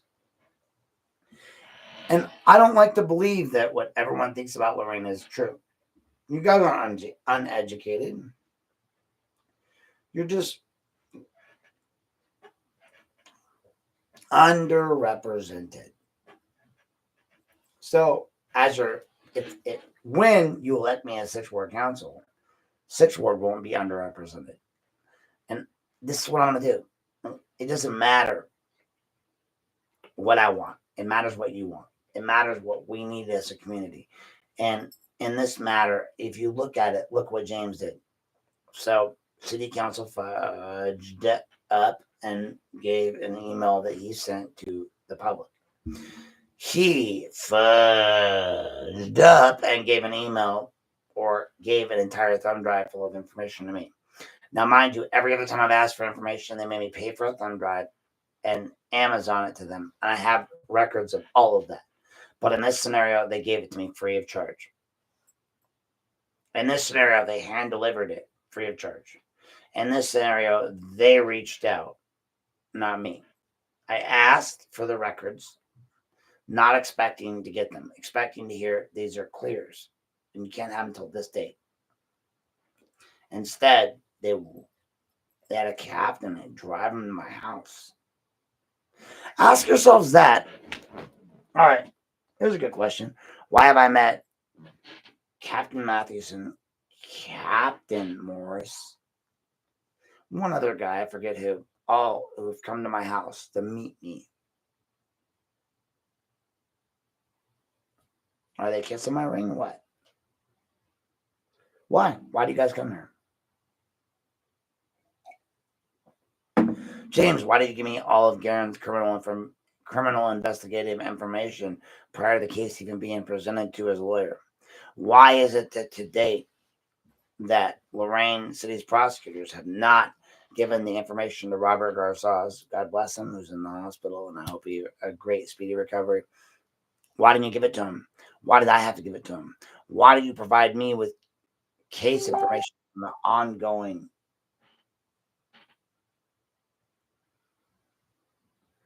custodial,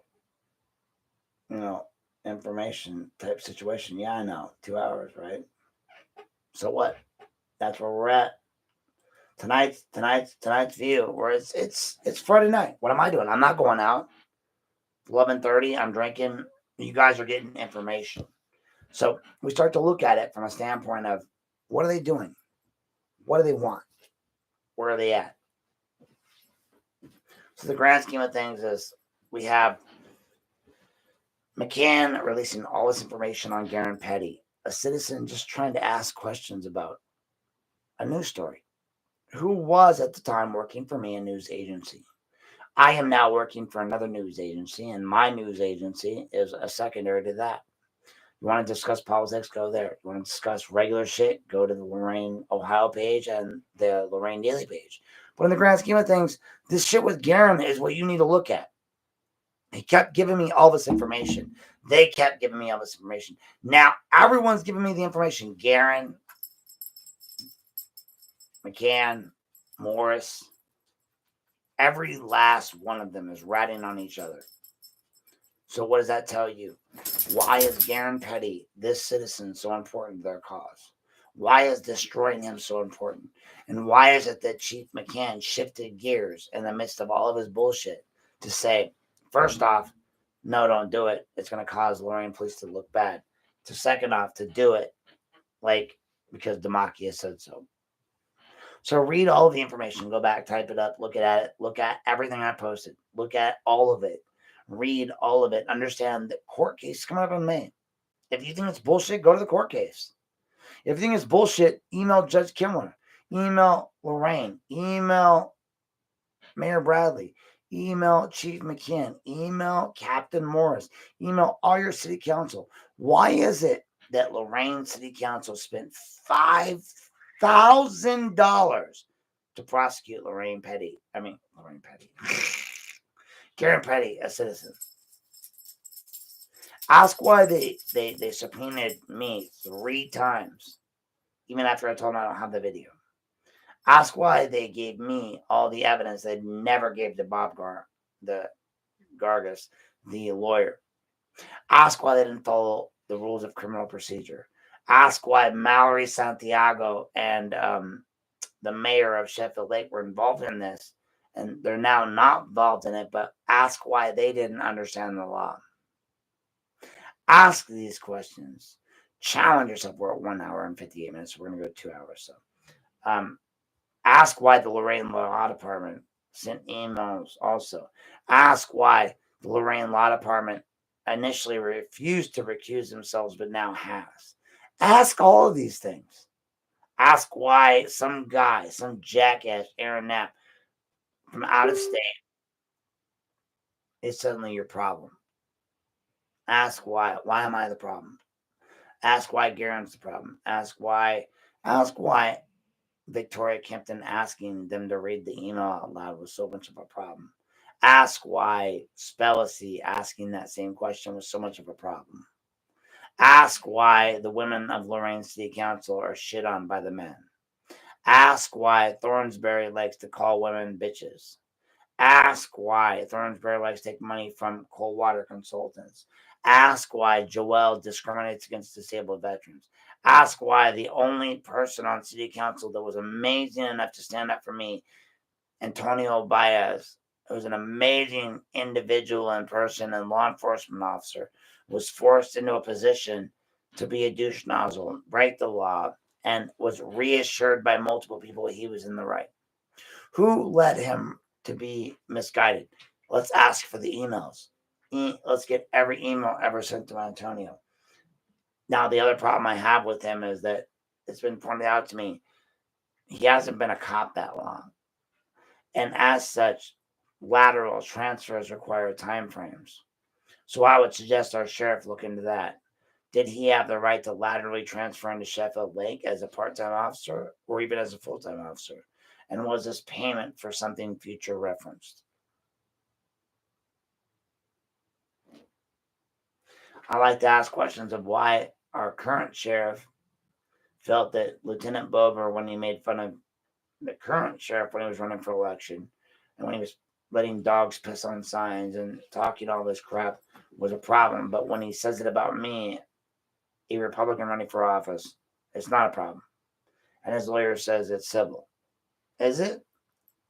Is it civil when a Lorain when a local police officer who is a lieutenant in Sheffield Village is literally talking crap about a partisan politician in forums? Is that a problem or not?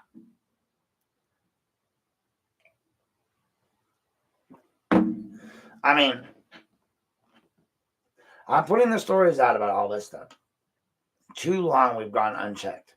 Too long we have Garcia's posting pictures with the city seal.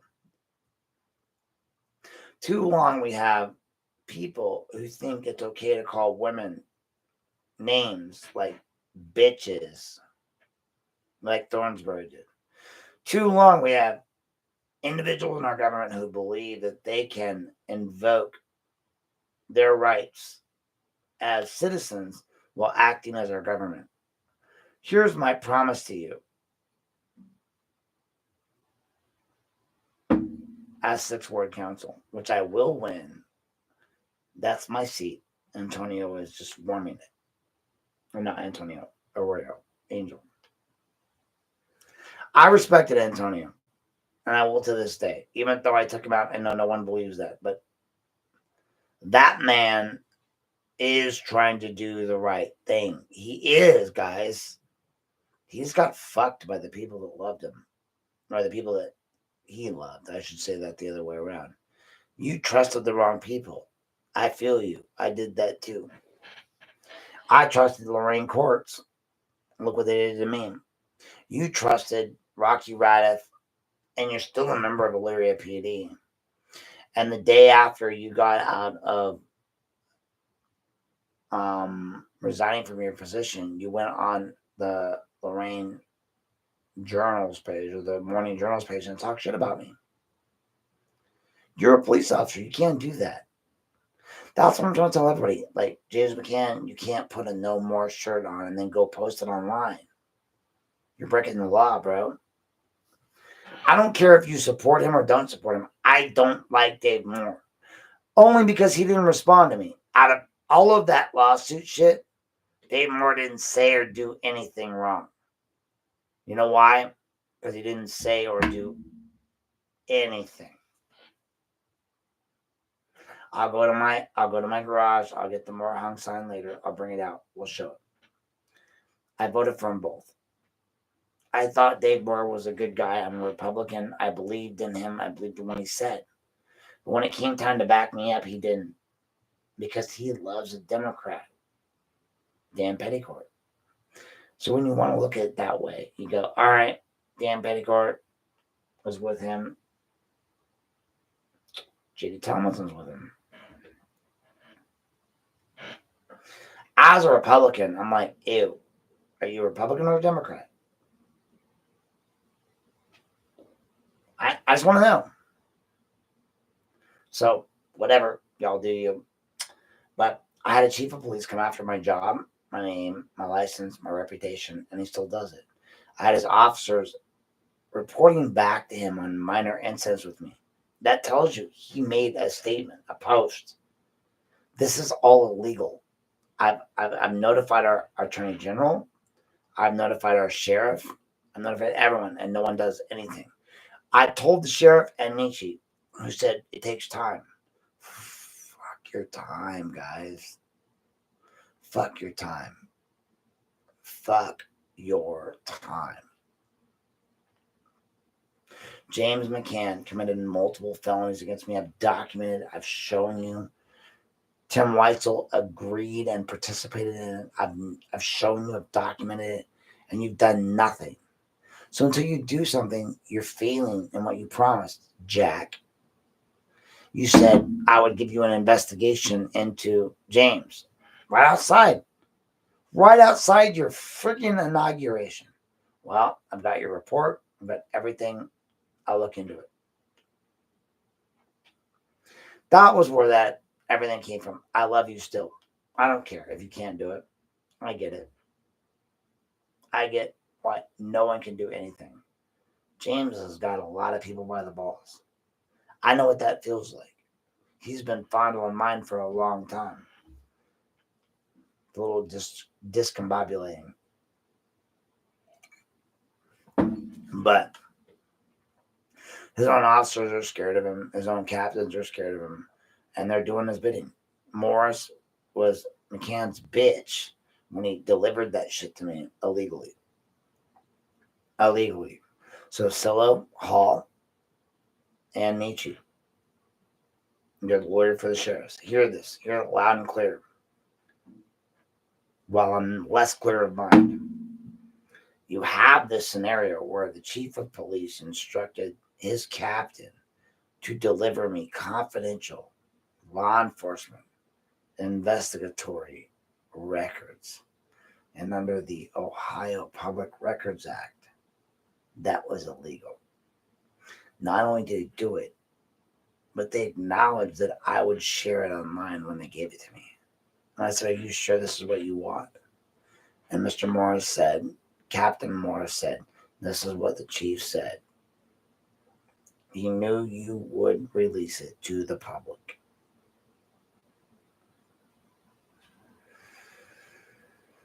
On all of the things that you're going to give me evidence to clear somebody on, the fact that you gave me evidence to clear Darren Petty tells me you were mad about this.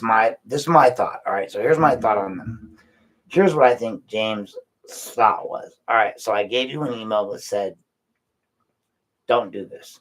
My 1.66 GPA even tells me, even as dumb as I am, as unintelligent as I am, even that in my own self-preservation mode says that's a bad idea. Don't do that. So, mind you, all these people have been telling Karen all along, council people, like, they'll even admit it to me, that this was planned. They wanted this done. Mary and others want Garen gone. Garen's a problem. They want him gone. And he is a problem. I've read their articles. He's their problem. Until I came along. So they want him gone. This was a lesson. And if they taught him this lesson, they would teach me this lesson. That's why I didn't let him teach it. That's why I stepped in. That's why I interfered. That's why I created the very scenario that will give him an automatic appeal. That's why I involved Bob. That's why I did what they wanted me to do. You guys are so funny. All right, think about this.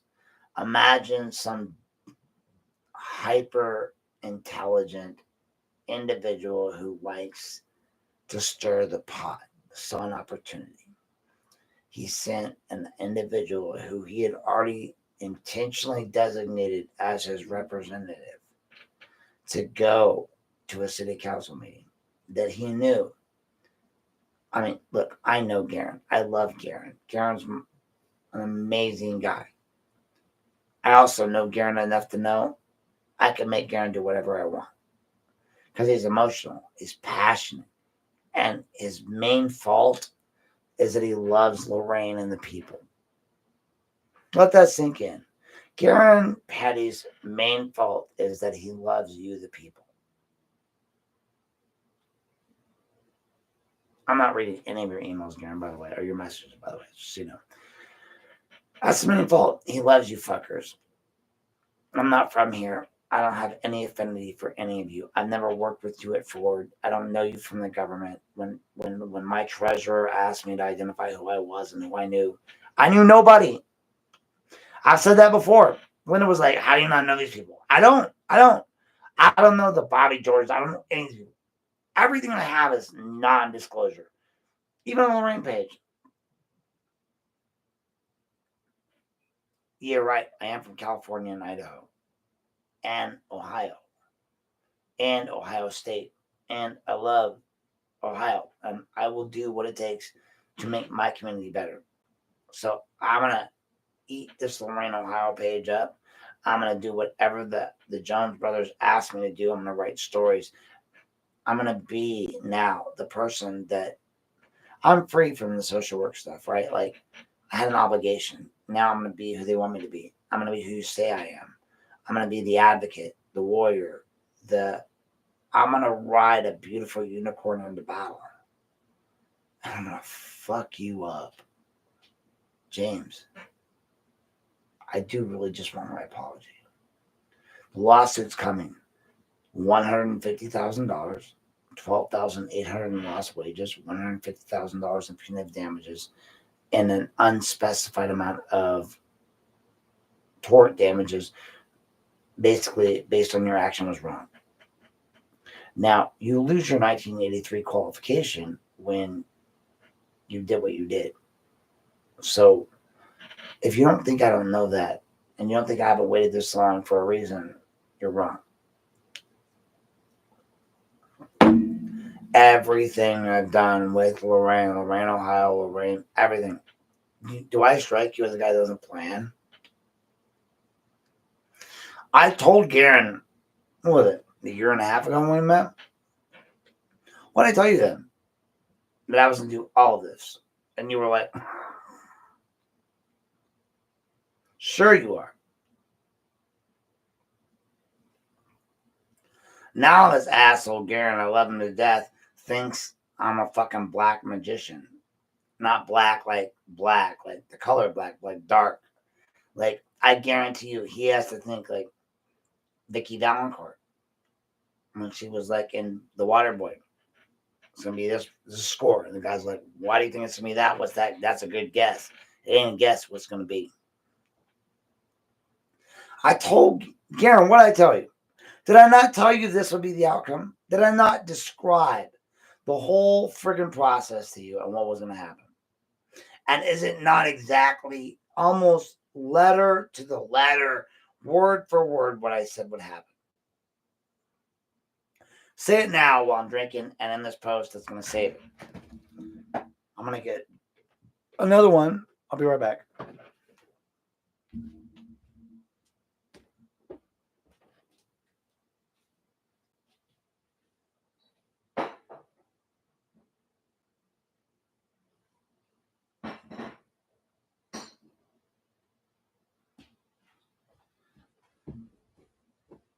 All right. So I told him what I was going to do, and I did it. And if it cost me my jobs in the process, so what? It justifies my purpose. When I see someone like Tia out there being with every guy that's geriatric she can be with to get what she wants. When I see, look, all right, so if like the Jane Morales of the world, like I love Jane now, and I never had a problem with her, honestly. Like she's on the fence. Garen may have his thoughts about her and Paula, and because they're always Mary Springowski supporters, but they were, and talking to somebody else who knew the whole scenario about everyone, Garen, everyone, right? We're talking, and I do talk to a lot of people for the record. And we're all talking, and like this person's talking to me, and they go, well, yeah, I know Garen, I know this person. They had an opinion, all these players. Now, arguably, I'm skewed. Garen was the first one to reach out to me. And I truly believe that's where me and Tia went off on the wrong foot. But Garen said, are you Aaron Knapp? Like, yeah, you got the Napster. Like, he got to me first. Imagine if Tia got to me first. Would I have a different narrative? I doubt it. Because I think I would eventually looked into it and went, ew. So when I review the whole thing as a whole, Garen's not wrong. I also believe Garen has an obsessive belief that he has to be part of the change, just like me. I also believe that Tia Hilton has an obsessive need to be the center of attention. I also believe that Tia Hilton should have been charged when she yelled at me in that city council meeting. I also believe that everyone in this town believes I am who I am, and I'm not. I also believe that you all have an assumption about that I am somebody, something, some way, somehow, something, and I'm not. You know what I am? You know what I really am? I'm what you would call reckoning. I want you to remember this. Reap the whirlwind. Reap it. Because in the grand scheme of things, nothing I've done has been unplanned. Things have come to me. Granted, the staff writer position at the Lorain Daily, an amazing opportunity. Could I have predicted that Caitlin Stipe would sell the Lorain page to the Lorain Daily? No. But it's a process. When you start to address a problem and you have people like the Jones brothers who recognize, you guys don't get it. You really don't fucking get it, do you? Right? We'll come to a conclusion on this because I know I could go on all night. Like, I have nothing to do tonight, so we're going to just chill. Imagine two brothers, Eric and Joseph, and they see a problem in their community. And they live in Vermilion, but they lived in Lorain. They've been here for a while. And they go, hey, I don't like this. So they start to ask questions. And they start to get feedback. They start to get grief. I've spent several hours on the phone with Eric and Joseph both. And while they were sussing me out to make sure I was okay to write for their paper, and Eric was such a fucking critic. I love you, Eric, but you were a smart-ass critic, and I love you for that. Like, he asked all the right questions, and in the end of his questions, he gave me a layout for what he wanted, and he made me into his bitch. Not his bitch, because I'm not his bitch, but I do understand his vision. So if I'm representing Lorain, Ohio page, or Lorain Daily as a reporter, you can guarantee that I will be just that. It won't be Aaron, the guy that doesn't like James McCann. Aaron, the guy that has the issue with Mary Springowski. Aaron, the guy that's a Republican. It'll be Aaron, the reporter. And I did. I studied this in school. Aaron, the reporter. I've been published. I love that. I literally told Eric Jones, the publisher of the Lorain Daily, when we first met and we were arguing about, well, but you kind of turned on Jack. You're right, I did. I kind of turned on Jack Hall. I did. Everyone kind of was shocked by that. But did I really turn on him? As I told his lawyer and his investigative officer, I'm nuclear.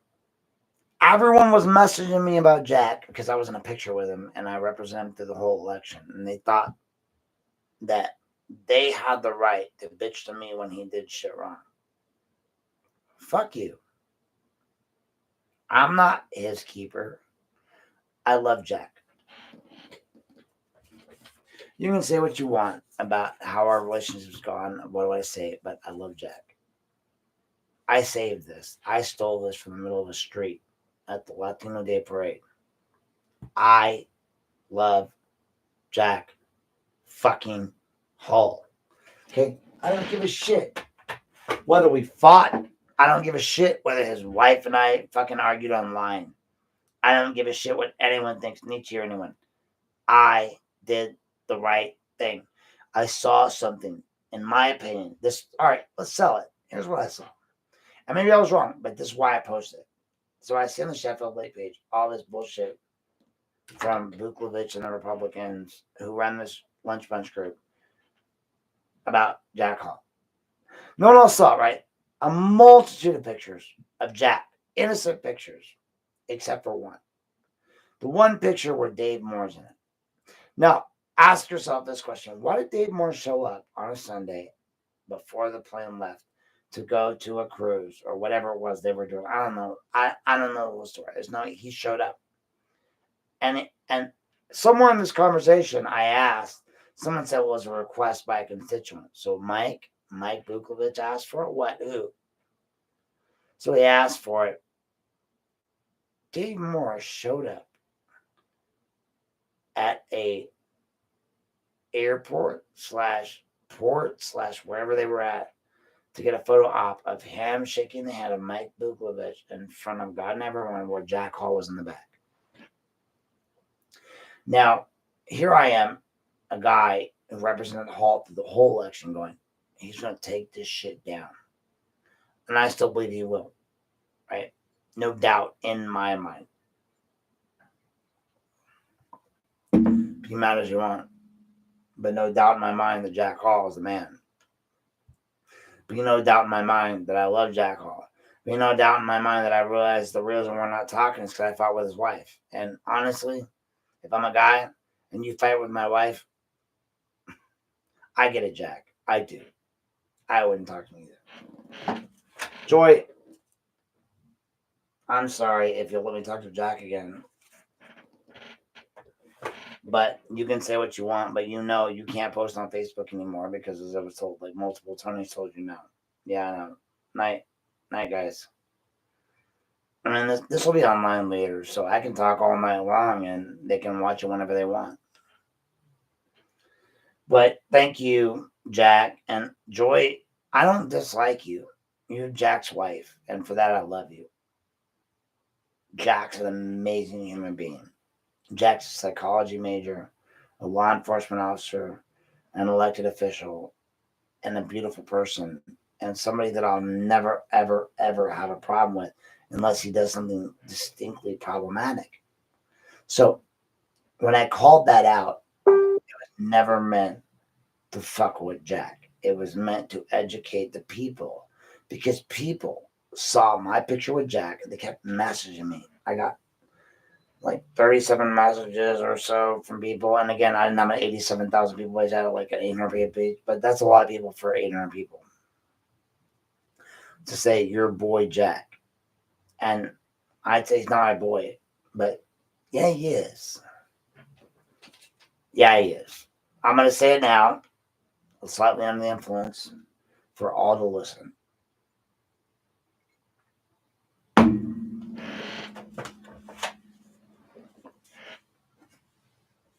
I love him. My daughter's creeped out by this picture. She doesn't like it. But I love Jack Hall. You guys, Nietzsche, his lawyer, everyone may think that I have his, like, why'd you do that? Why'd you do this? Fuck you. Okay? I love Jack. And so he gave me the records, like I knew he would, of his wife paying for the trip, bro. Guys, do you not see, like, so I go back to telling people what happened with, and I have people that dumped out because I get you guys have to go to bed. It's late. It's midnight. It's 00:00. But I'm not going out, so we're gonna keep having this conversation, and you guys can watch it whenever. Imagine you come here from California via Idaho. The love of your life left you. You have your child now. You went to school. You have a new code of ethics. You go to work for a community that tells you to act a certain way, and then you see the community not. I'm like, so I gotta act this way, but you don't. Police don't. No one does but me. I'm held to the standard. So when James McCann and his cops fuck around with me, it's okay. But when I apply it, like call my work. I mean, I want you to understand, and I'll post it later. The lady that investigated me wrote, like, they say you're not supposed to know who complained, but how do you hide that? So we want to know what you did, not only to make it cheap for police to figure out we existed, but write us a letter. What's to say to you? It's never happened. I was shocked, but I'm not shocked because I know me. I ask the questions that confuse people. If I'm wrong, I'm wrong. And if I'm wrong, I'll admit it every time. I'm glad to be wrong. Happy to be wrong. Proud to be wrong. Want to be wrong. Because you know what wrong equals? Wrong equals learning. I will learn something. Right now, what I'm learning is people in Lorain are freaking misled by people who are uneducated. So the more they were arguing with me, the more I won. I won the custody. I won the custody case. I won the county case on records. I've won everything. The only time I lost was when I misnamed the person based on what they told me. And that's it. Lorain still owes me the money for the filing fee. They haven't paid me. Where's my filing fee? You bitched about $25 or $35 like fee for me not filing my taxes, but where's the fee for you not giving me my filing fee for the court case back? Mr. Bradley, Mr. Anybody from the city. When are you gonna give me my $20 back? Or whatever it was, the file at the level. And then when are we gonna discuss the fact that you're about ready to implement new security procedures again that are old security procedures that go right back to what Stanford, Washington were requiring appointments for people who live a certain floor. You can't do that. You're the government. So for the record, there'll be a new story about that as well. I have a couple of stories coming up. So we're going to be writing a story on the Lorain Township. So just so you guys know, I'm just giving you a little quick brief at the end of my tale here. So I'm working on a story right now on the Lorain Township and how they respond to resident concerns on debris dumping at their businesses. I'm also writing a story for the Lorain Daily on. Let me get up there. All right, Aaron. Wow.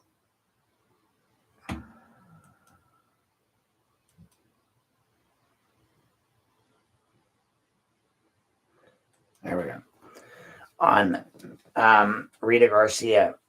Rita Garcia has announced her candidacy for the, Lorain, Ohio 2nd Ward, where she's running against Victoria Kempton.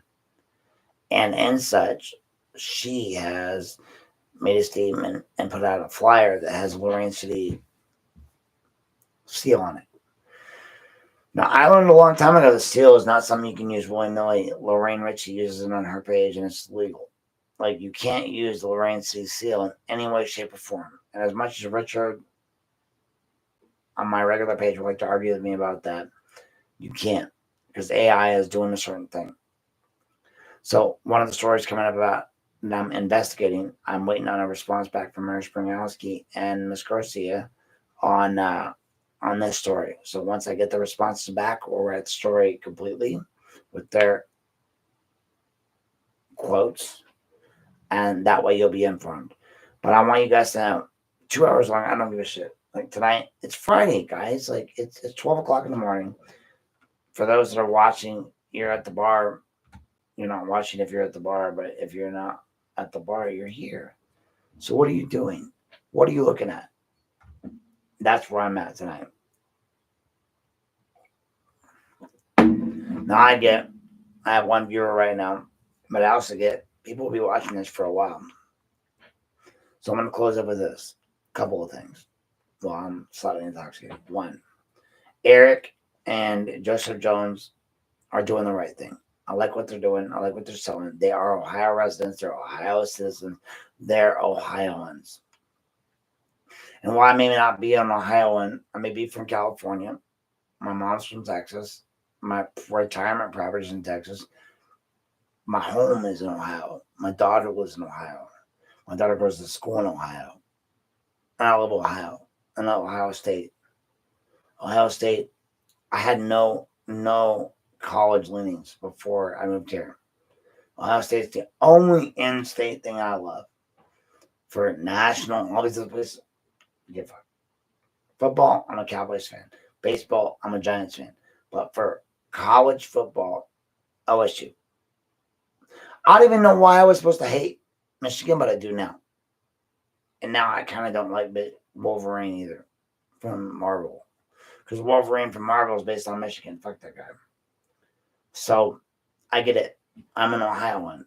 When I was at school, they'd say OH, Ohio. Right? That's how they got the kids. Attention. OH, Ohio. You got to do that to get their attention.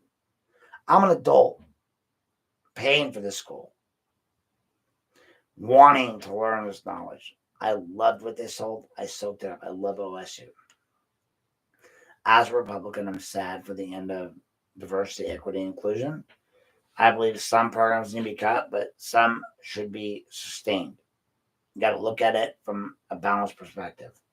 But in the grand scheme of things, if you ask me why all this happened with Garen, that's because James McCann, chief of police of Lorain City, was mad that Victoria Kempton or Spellacy or Demakia or somebody on the city council released an email to Garen Petty, who then released it to me, who then posted it. And he's mad because it doesn't sell the narrative that the city council is selling that Garen committed a crime. And then so in order to fix that, Chief McCann gave me all the evidence. Ask yourself that question. Why did he give it to me? Why? Why would you give a citizen ongoing criminal law enforcement investigatory records when you don't give that same citizen the same records on anything else? So again, thank you guys for watching tonight. But I wanna close out with saying Lorain, Ohio, the group by Lorain Daily is going to do amazing things. I want you guys that are complaining to understand that it was going to be archived. You know what archived means? Gone. Never there anymore. So even if you want to be mad that we're posting our news stories on there and our perspectives and our views, oh well. The bottom line is that we warned you, we showed you, we told you. This Lorain, Ohio page is now the confidential, consequential property of Eric Jones. And as such, he will protect it to the best of his abilities. So, knowing what I know of the man, I advise you not to fuck with him. But on a side note, I'm his newest staff writer. He knew what he was doing. I'm going to ask you questions, Lorain officials. You're going to answer them. We're going to get to the bottom of this. We're going to square this shit away. We're going to square everything away. We're going to make Lorain a better place. We're going to use the Lorain Daily, Lorain Daily, and all these other pages to bring accountability to our government and our people. And we're going to be better than. And we're going to take Aaron Knapp's social worker values, Eric Jones and Joseph Jones' news values, and the citizens' values on voting and the government's laws on voting together to make one positive fix to this bullshit. That being said, I want to thank you guys for tuning in tonight. 2 hours long. Vicious, crazy, whatever. But I love what Lorain, Ohio page is doing. I love what Lorain Daily is doing. I love what Lorain Daily is doing. I love this new format of digital information that's coming to you right at the tip of your fingertips. And I want you to thank the Jones Brothers. Thank them. Thank them. Say what you want. Be mad that they recruited me. So what? Eric's not stupid. I'm a firebrand. Writing stories of whatever nature will draw you to his page. So support Lorain Daily News, support Vermilion Daily News, support these pages if you want to see change. Do the right thing. Be who you are. You guys know. You can talk all the shit you want online. You can say all the things you want to say. You can try to garner attention, as I told my kid. But in the grand scheme of things, you know who you believe in. You know who you are.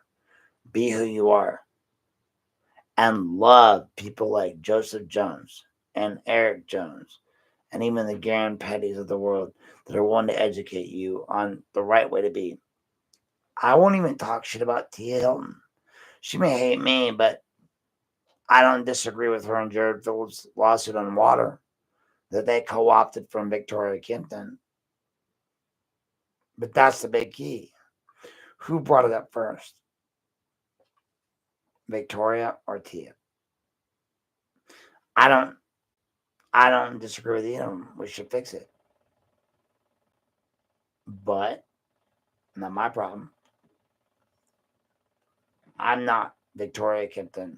I'm not Rachel Kimpton. I'm not Tia Hilton. I'm not Aiden Fogel. I'm not Jack Bradley. I'm not Joshua Thornsberry. I'm not Tony DeMacchia. I'm not Joanne Moon. I'm not any. What's the one with the Beth Henley with the face? Beth Henley. I'm not any of these people. Like I'm Aaron freaking Knapp. I'm different. I'm amazing. I'm beautiful. I'm super. I am who I am. And I want to tell you guys one last time. Antonio was there, but now Arroyo is in my seat. Arroyo owns my seat right now. Come January 31st, 2025, that seat will cease to be his. He will no longer be allowed to sit in it. Because come January 1st, my bad. January 1st, 2025, not December 31st, 2025, January 1st, 2026. This is why, as a drug and alcohol counselor, I tell you don't drink. This is why. Look, where we're at. CDCA Aaron says to all the people out there, including Eric, who may be watching and who lives in this area, who was my client. This guy doesn't deflect from the guy that was counseling you. Ever. You're on the right path. For those, including Eric Jones, who are on a path of sobriety, this is a reflection on Lorain Daily. This is my podcast, not Lorain Daily's, not Vermilion Daily's. I am their staff writer, but this is me and my 2 pages. And I'm going to finish up by saying also what Eric says, and Joseph may not agree with, but Eric says, and that's what we're going to do, because fuck Joseph, it's Eric's decision. You're not going to fucking overload our page with political shit. So if you want to overload our page with political shit, go to Aaron Knapp's political pages, city and county uncensored. Now that I've said this about Joseph and Eric, I'm going to post it on the Lorain, Ohio page. You know what? Fuck it. Go there. Garen, I told you this earlier. Don't fuck with my boss. I love you. You're amazing. But I explained to you why Garen, why someone like Eric or Joseph would say what they're saying, right? And you know it. You know it to be true. We all look at everyone's criticisms of us as if they're bad. I love it when Eric criticizes me. I love when anyone criticizes me. You know why? Because I'm educated. If I'm making love to a woman and she says, hey, I don't like it when you don't shave, guess what that does? Provides added information for me to police her. Hey, I don't like it when you left to right, but I want you to go up to down. So I know it's gross, right? Sexual, whatever. But instructions are important on every step of the way. Hey, you know what, Aaron? I want to marry you, but I want XYZ. All right, cool.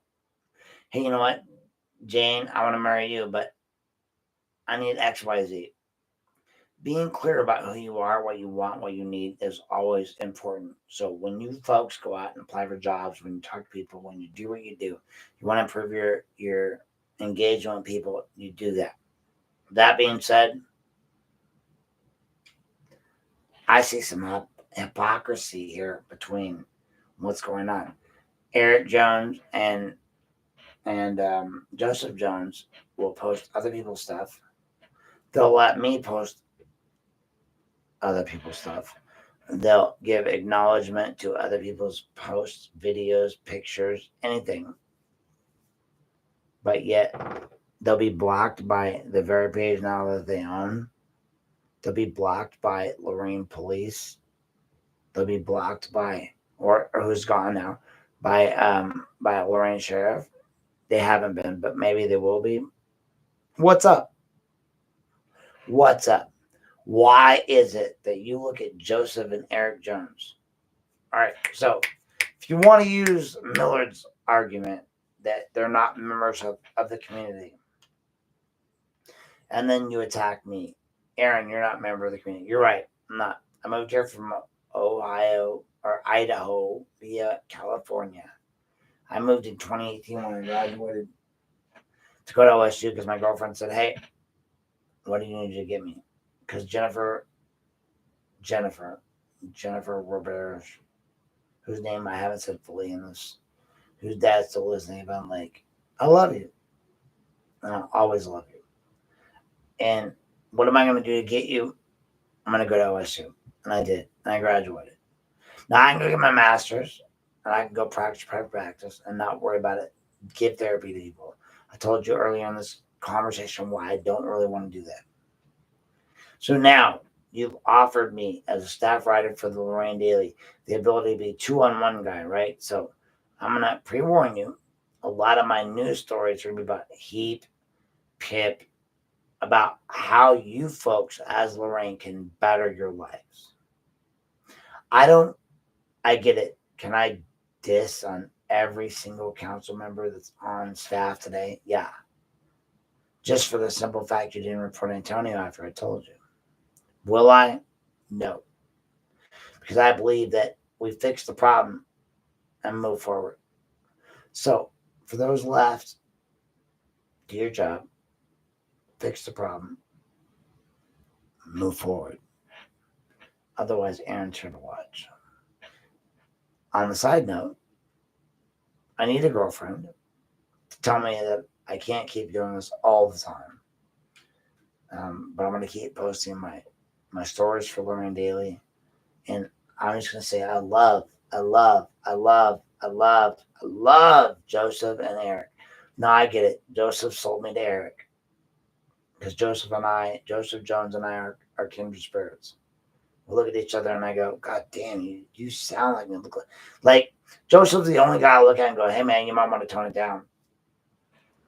And the reason I say that because he's saying literally verbatim the exact same thing I'm saying. Shut the fuck up, Joseph. Your brother's amazing. He calms you down. And he does. And his brother runs all this shit. His brother owns it all. So Joseph and I, we operate under him. So thank you guys. Thank you, Joseph. Thank you, Eric, for letting us participate. Thank you, Joseph and Eric, for letting me be a part of it. Thank you for letting me get on ground level. Thank you for trusting me to be an admin of the Lorain, Ohio page. I promise I won't let you down. And as I told Eric earlier tonight, if you look at me, when you said earlier, I want you to do this, and this. I want you to be this, and this. I said, am I not all those things? Because you actually are. And I appreciate that. I hear you, and I will change as you need me to change. Lorain. Not just Joseph. Not just Eric. If you want me to be something else, Lorain, Ohio, direct me. I'm your chainsaw. Send me your messages. Send me your stories. I will be the voice of the people for Lorain Daily, for Lorain Daily, and for Lorain, Ohio. I will educate people. I want to be your councilman, not because I want the money, not because I want the recognition, because I don't. I don't want you guys to go, oh my God, Aaron, councilman, right? I don't want to go in a bar and be like, I don't really like what you said, Dan. I just want to be left alone. But I do want to represent you. I do want to make sure you're covered. So just know this. I got you, Lorain. I got you. And while you may view me a certain way outside of these contexts, That's not who I am.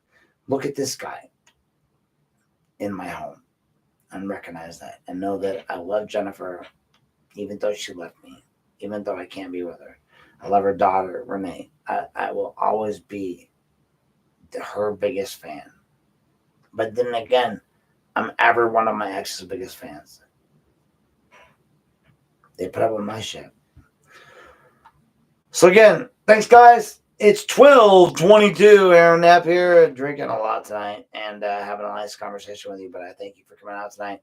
We're down to 0 viewers at this moment, but I know people will come on later and watch this video. So I want to thank you. Thank the Jones brothers. Thank the Lorain page. Thank even my own page followers for everything you do. Thank you guys for watching me, for making me relevant. Watch this, like this, share this. If you want to make me relevant, do that. Like it, watch it, share it. Share it everywhere. Share it any chance you get. Share it on national, local, every news forum. And let them know that I am now gone from a social worker to a news writer for Lorain Daily. And when I do that, it's the who, what, when, where, why. It's going to be non-objective. It's going to be all objective, like non-biased reporting. So if I ask any of you council people in any city, especially Leary and Lorain, to give me an answer, just know it's official. And I will soon have my press credentials, and it'll even be more official.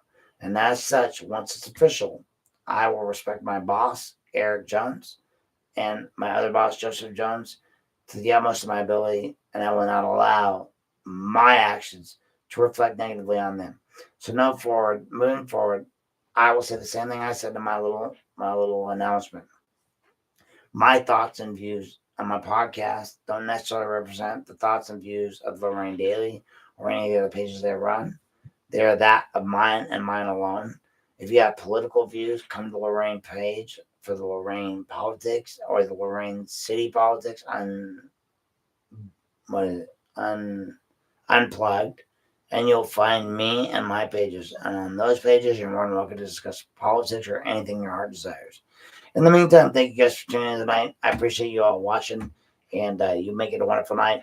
Go add the Lorain Daily, add the Vermilion Daily, add the Lorain, Ohio community page. Come out, communicate, participate, and know that the Lorain page is now different than it once was. And it's not the Wild Wild West that it once was. And you too can be a friend of the family. Thank you guys for tuning in once again. Law enforcement, be lawful, not awful. Everybody else, I love you. Thanks for tuning in. And Garen, as always, I appreciate you participating and helping out.